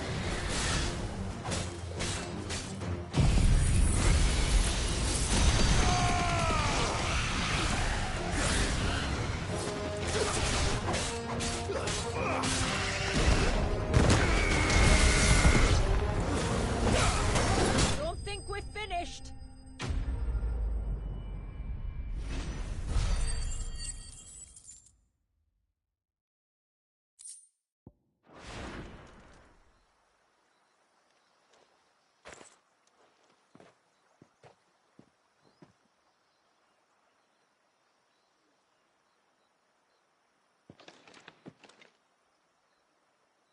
Return to the sea, and to the clouds rise again.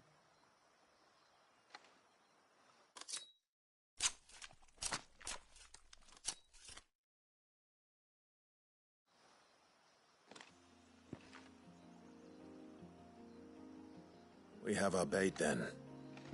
What next? Next, we pay a visit to the Dark Gate to pick some local weed.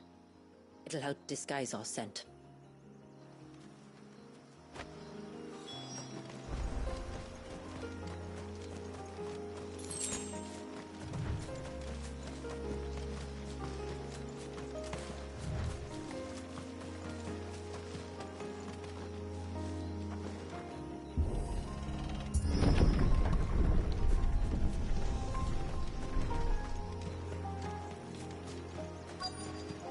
There should be a sprig or two of local weed growing somewhere around here.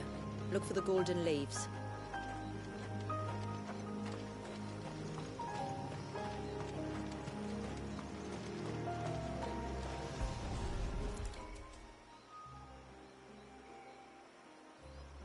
Is this it?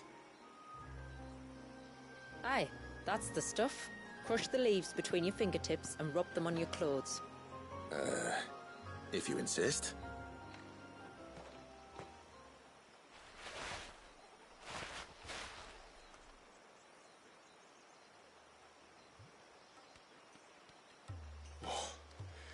You could have warned me about the smell. Like corruption, isn't it? We'll have an honor guard of flies before long. But it'll stop the Givra from noticing us. Its nose will tell it we're nothing but a feast for worms. Oh, I feel so much better.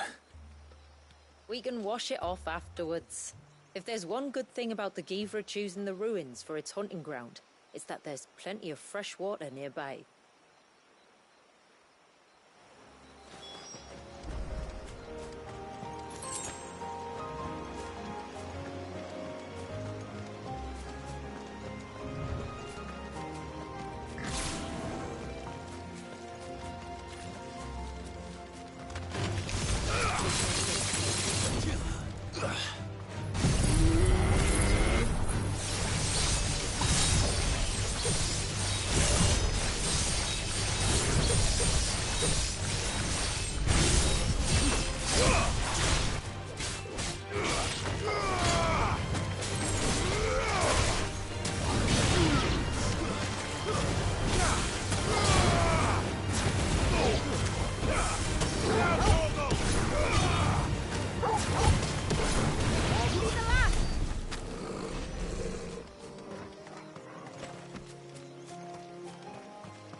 Where should we lay the bait?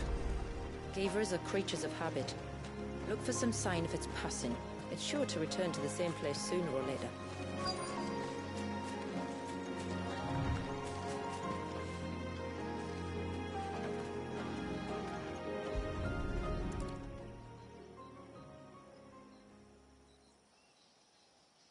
Marking its territory.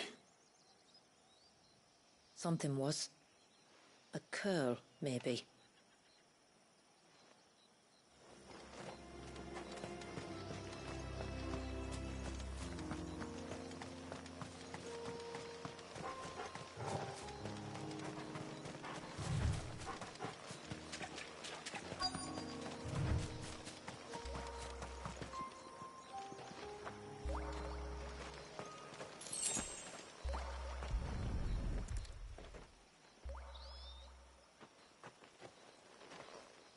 Tracks. But I assume they're too small to belong to a Givra. You're right. They're barely big enough to belong to a Gavra's breakfast.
These look like a predator's tracks. You can clearly make out the claws. And not just any claws. These belong to a Givra. There's no mistaking them. We'll lay the bait here. Let's hope our friend is hungry.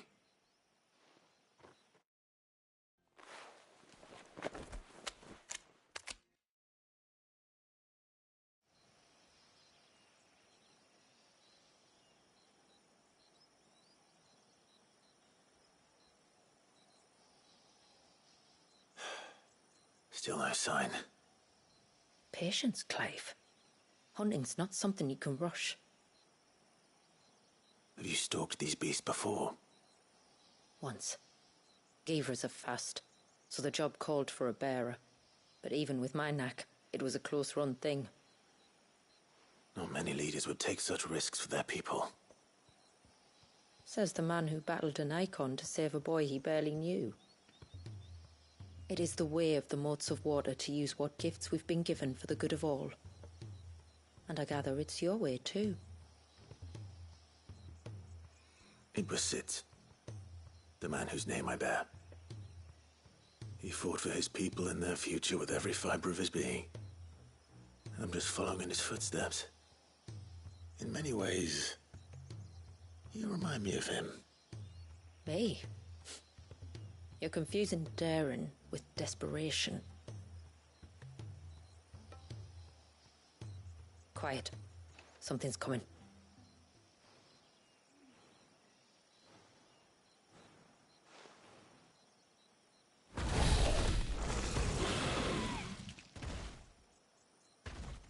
Our guest has finally arrived. Shall we greet him? It'd be rude not to.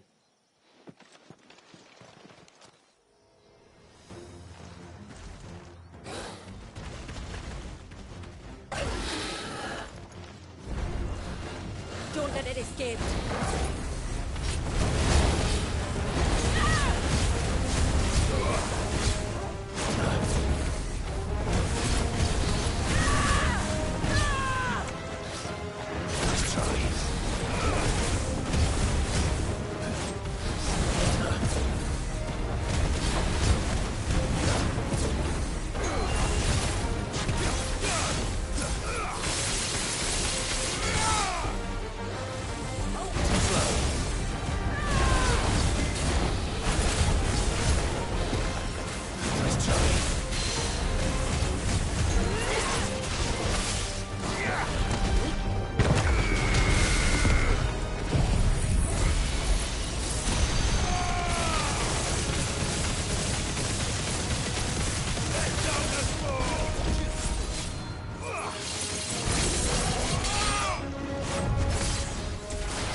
Farewell.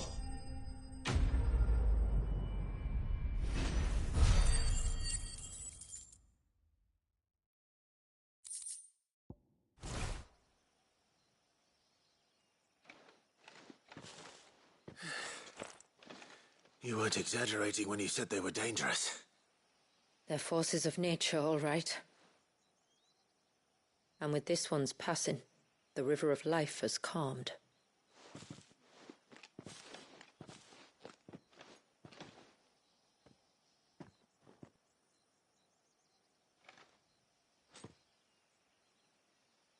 O roaring torrent, son of storms, may your spirit run free in the open ocean.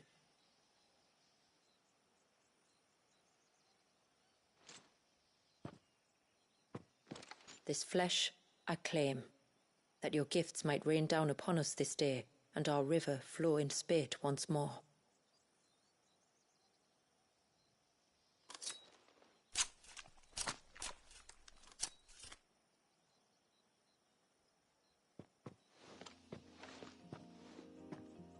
Well then, let's return to the village. We must get this tongue to Ymilla before it spoils.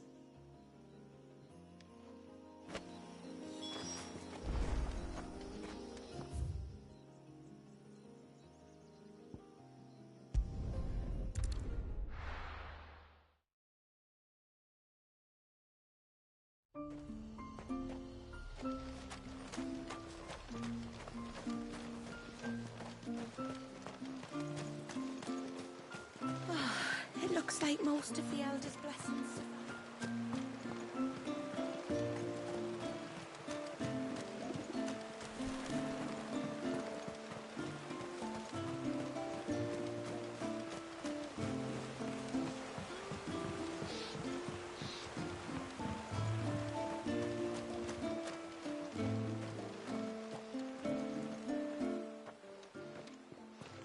Tributary, my lord.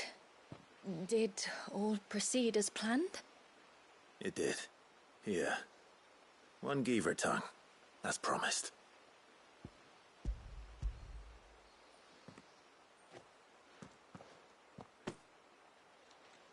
Oh, thank you. I shall add it to the broth at once. By your leave, Tributary. If there is anything else that we can do to help, you need only ask. No, no. You've already done more for my family than I can ever repay.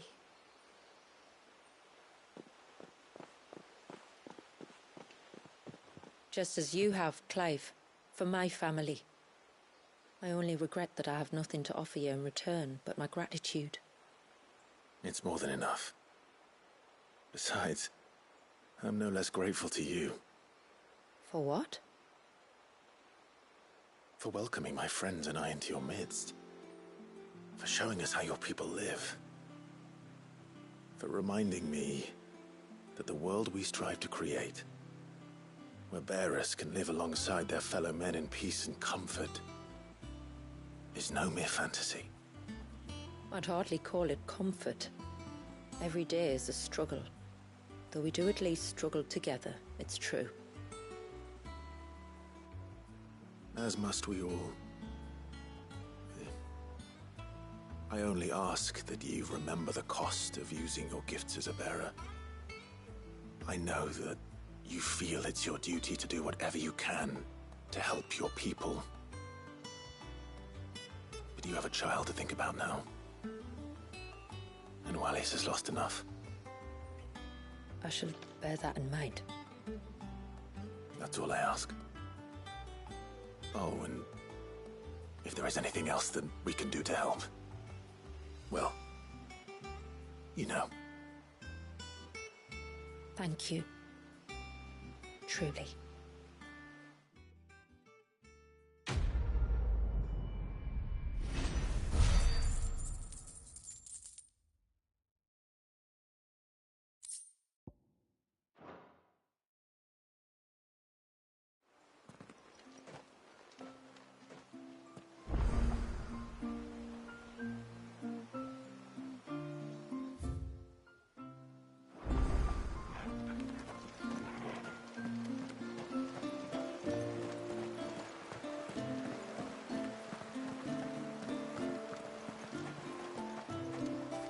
It is good to have him back.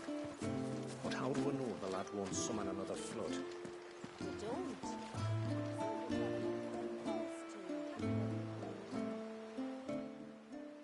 No, it has to be him. What has to be who? If you, don't mind my asking. It's not your asking, I mind. It's my explaining. But I don't see any other way around it. You see, when a baby is born here, we hold a ceremony to welcome them. The rite of immersion, we call it. But I don't know whether Wallius was ever afforded that courtesy. What is abundantly clear, though, is that my ancestors never welcomed him as one of us. And I want to change that. The problem is, the ceremony requires 3 ministrators. The baby's parents, and a witness. As tributary, the role of witness would normally fall to me, but being Wallius's closest living relative, I must play the role of mother. So you want me to serve as witness in your stead? That's right. A witness must be a trusty guardian, ready to steer the child through the stormy waters of life, and on to tranquility. Which is why I thought of you.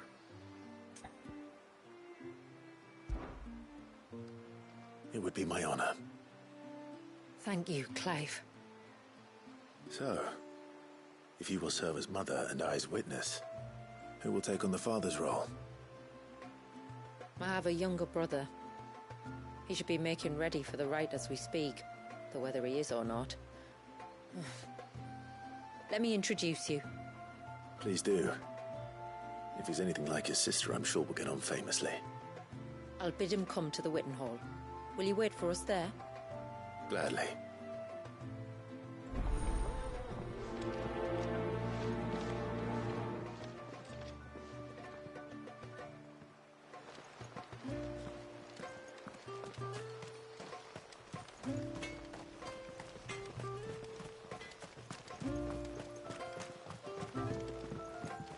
When you've decided what you want, just let me know.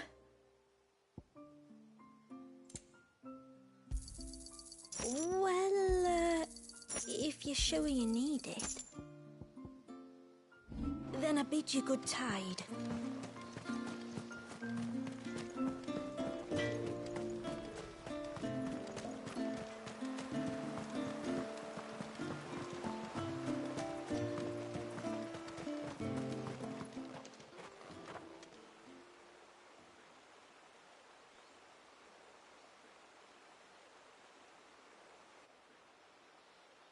Clive, my brother.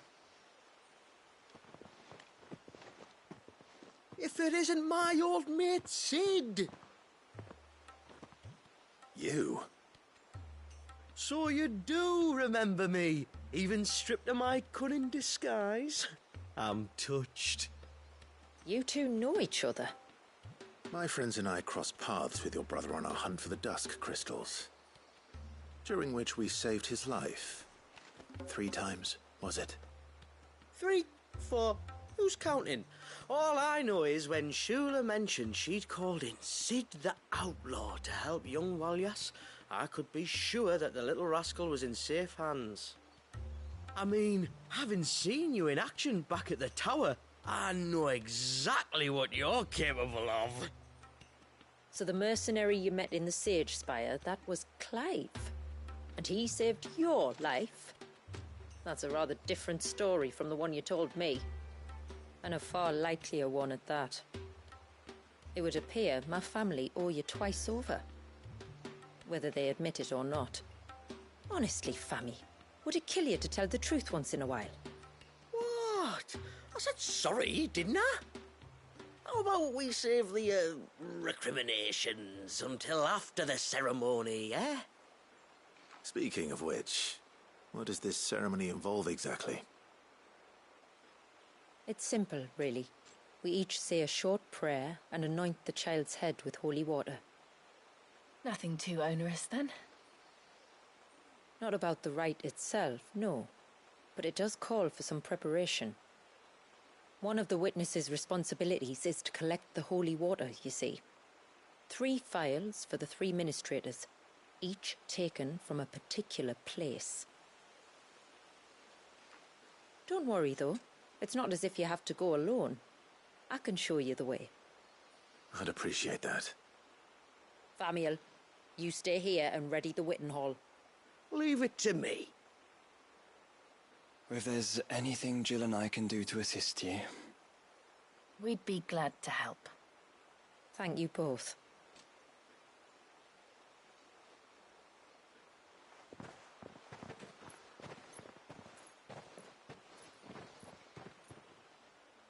All right then, let's get started, shall we? There are 3 types of holy water that we must collect. The water of the mountain, of the river, and of the sea. We take the water of the mountain from the spring atop Maiden's March. The water of the river from the course that flows through the ruins of Riversmeet. And the water of the sea from the shallows of Tailwind Bay. Here are the phials we'll be using in the ceremony.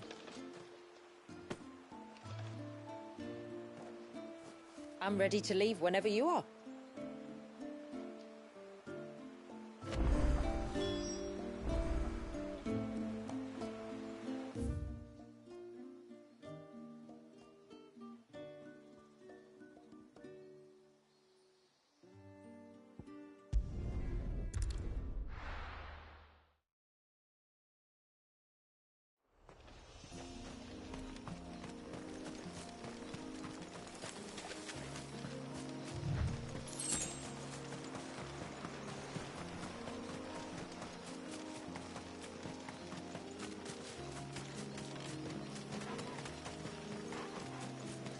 We can collect the water of the river from here. All right.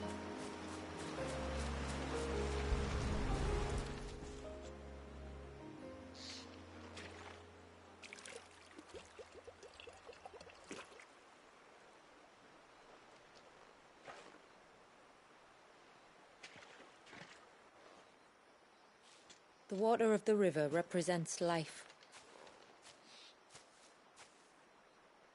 It is constantly moving, constantly changing.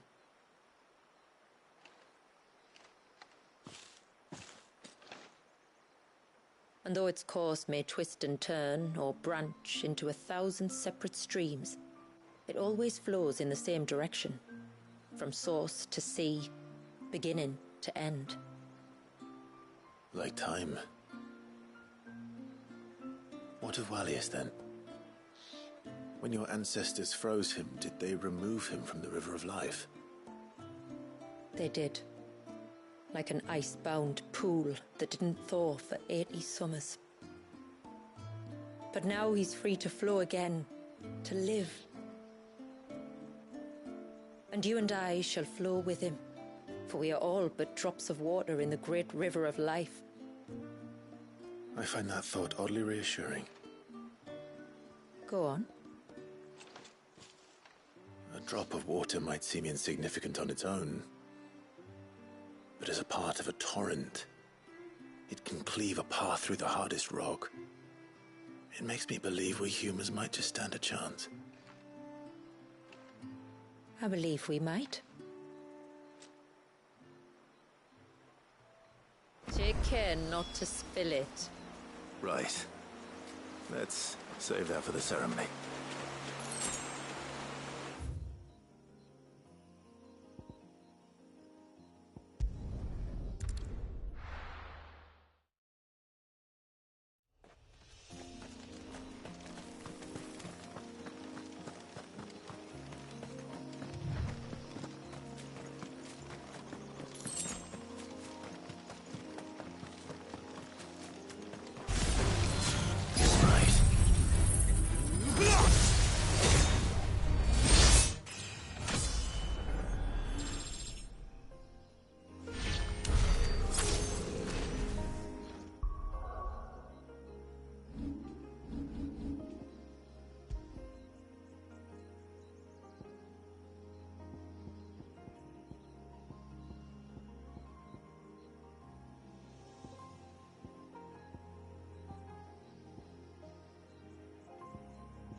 Someone's in trouble.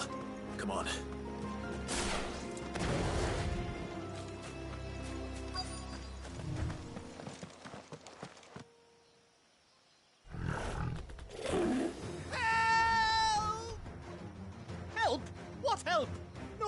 coming to... help? We're here to help. Keep its attention on us. I'll do more than that.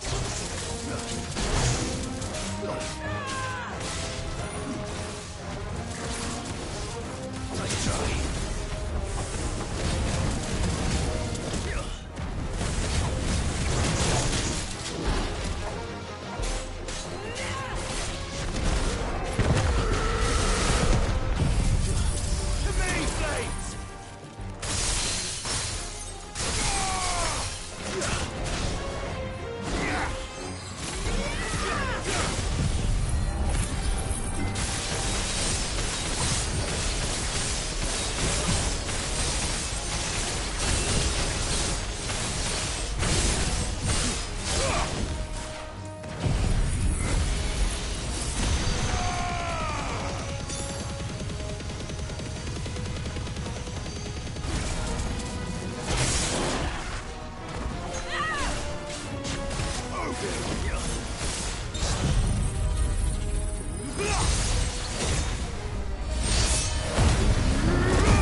Is anyone hurt? Oh, Sid! Thank all the clouds in the heavens you came.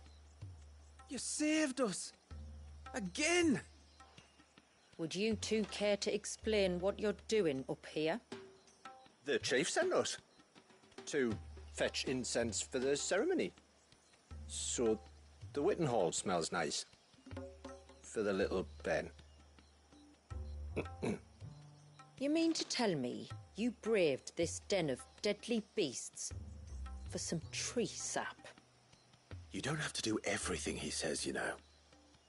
Or if you must, at least have the good sense to ask one of our hunters to accompany you. We're sorry. It's fine.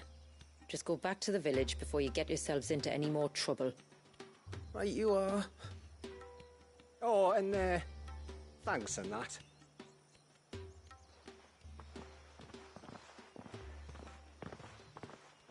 Remind me to give my brother a cuff round the ear when we get back.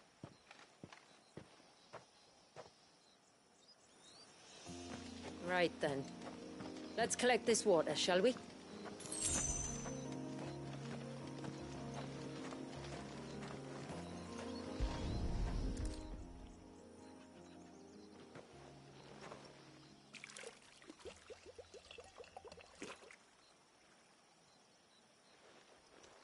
The rain that falls on the mountain emerges here, in these springs. The source of the river. The source of life. Precisely. Just one more file to go then. Nearly done.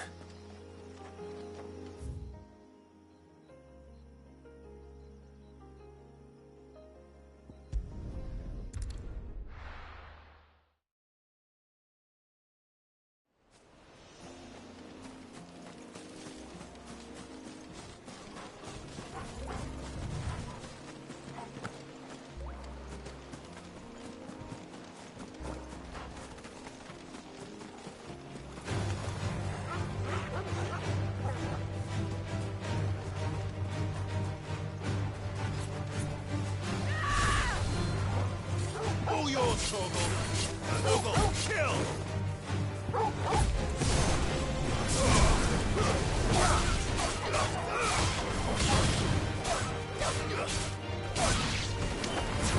Let darkness fall!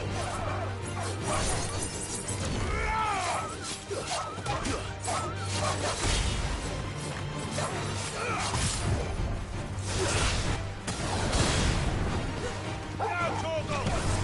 Torgal, kill! Now, Torgal! So. Torgal, kill! All yours, Torgal!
This path leads down to the coast.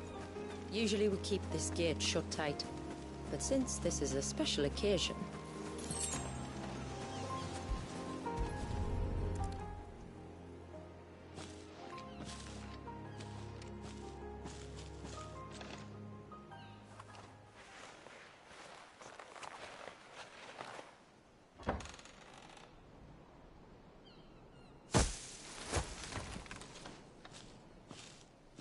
Thank the tides the weather held.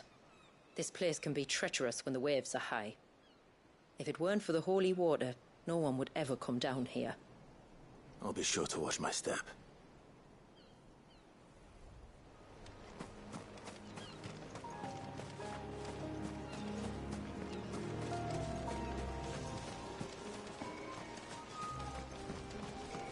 Water flows to the sea, then rises into the clouds. Just like life, the end is not the end, only a new beginning.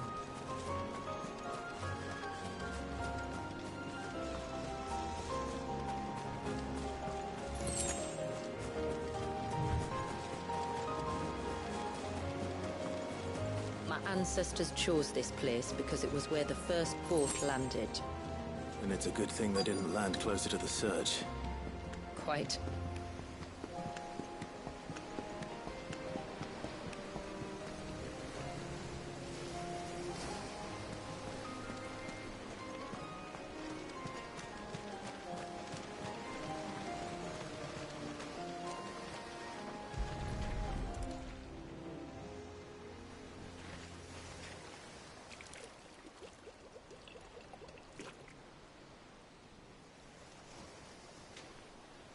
The water of the sea.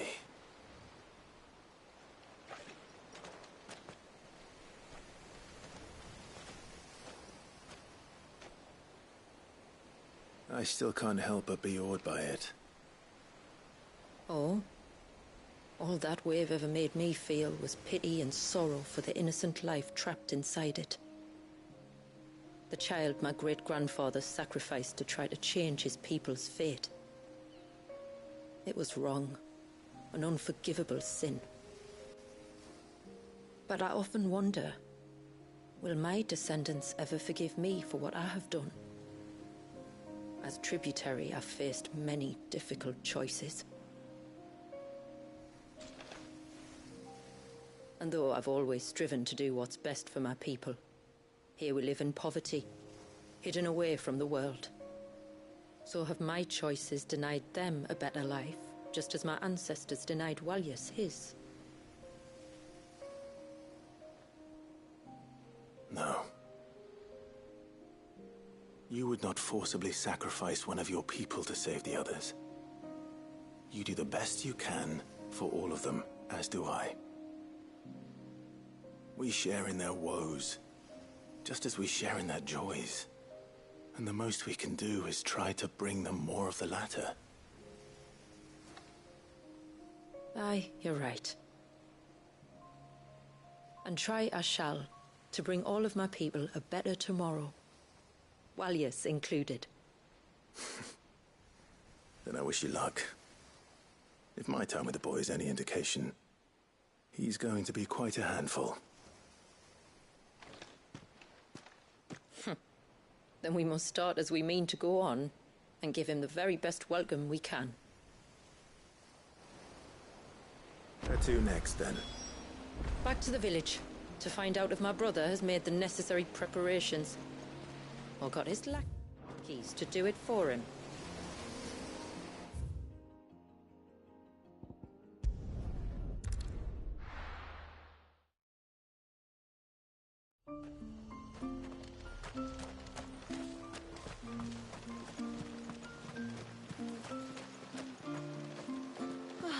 It looks like most of the Elder's blessings survived the storm.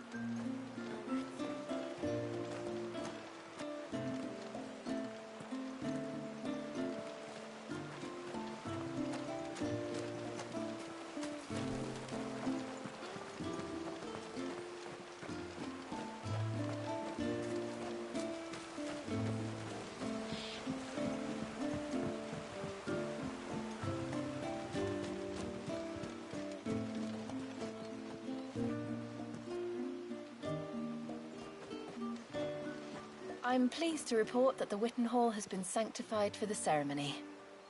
Now the only thing that can go wrong is for you to forget your lines. Welcome back, brother. I hear you slew a curl. Thanks again, eh? Aye. If it weren't for you, the Witten Hall wouldn't smell half as nice. And we wouldn't be here to smell it.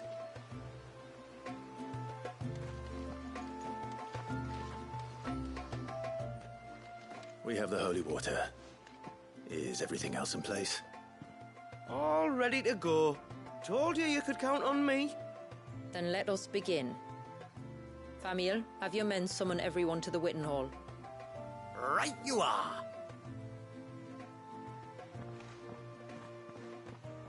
Shula, wait. I don't know the words. Don't worry. There aren't many of them. We'll have time enough to practice before people arrive.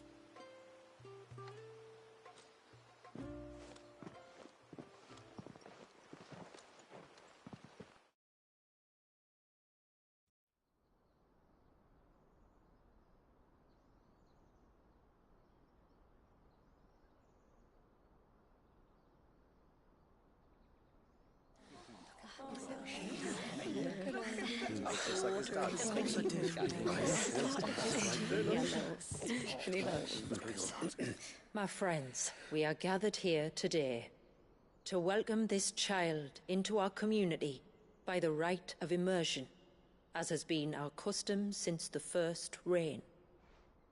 As tributary, I would normally perform the rite with the child's parents, but Walius's mother and father returned to the sea long ago. So I and my brother Famiel shall serve as his family, while the one who returned him to us shall bear witness in my stead. Clive, if you would step forward.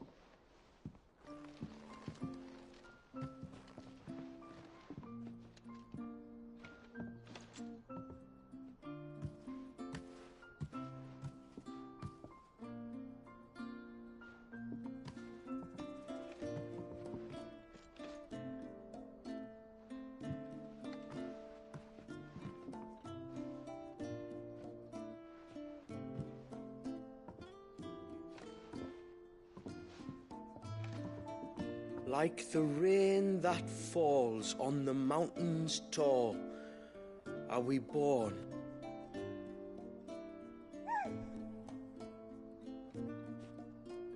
Like the river that flows through the valleys below, do we live.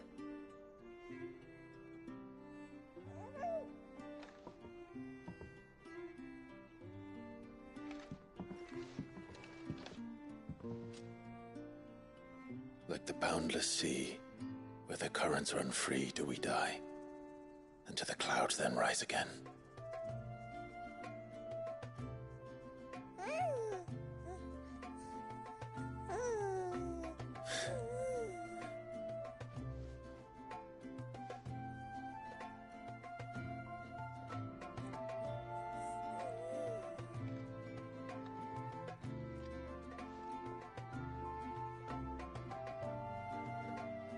The circle of water is the circle of life, and today from the heavens falls rain anew.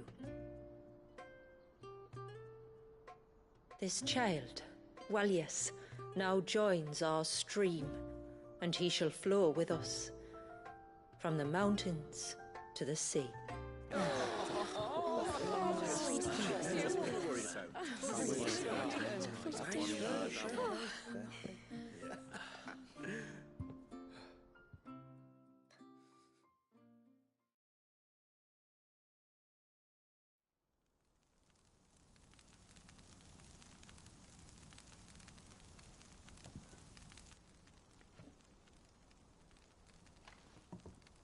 You played your part to a T, Clive. Thank you. It means a lot to us. I was honored to be asked. And terrified I'd miss. Now that you're part of the family, young Walius, my lad. Uncle Famiel can teach you the ways of the world. Oh, no, he can't. Eh? Don't be so hasty. Your brother's knack for self-preservation might serve him well. Ha! You are never going to let me live that down, are you?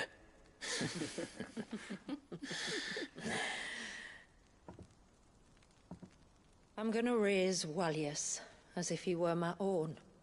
Teach him everything I know about life, our people, and our past. But with all the mother crystals gone, he will grow up in a world without comforts. One where we only have ourselves and each other to rely on. I'd say your people are better prepared than most to survive in such a world, Shula. To thrive, indeed, under your guidance. Only if nature continues to smile on us. If we were to lose her gifts, we'd be left with nothing at all. Yes. But it needn't come to that. Not if we can stop the spread of the Blight. So long as we can save a single patch of soil, we can plant the seeds for a new world. One where we can all be free. Perhaps then we might finally be able to step out from behind our curtain, eh? Till that day comes, I wish you good tide. Thank you. We should be on our way. Well, you be careful out there. Aye, you steer clear of trouble now. Likewise.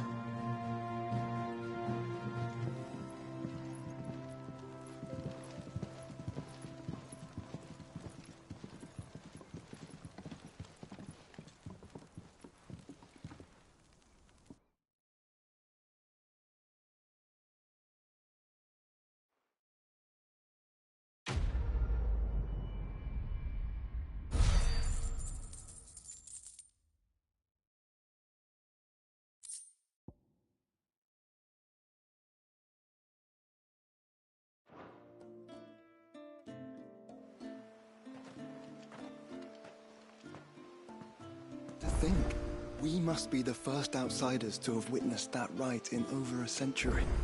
Wallius has been waiting for it for nearly as long. He seemed pleased to be finally rejoining the family. Now all we have to do is save that family. To change our river's course.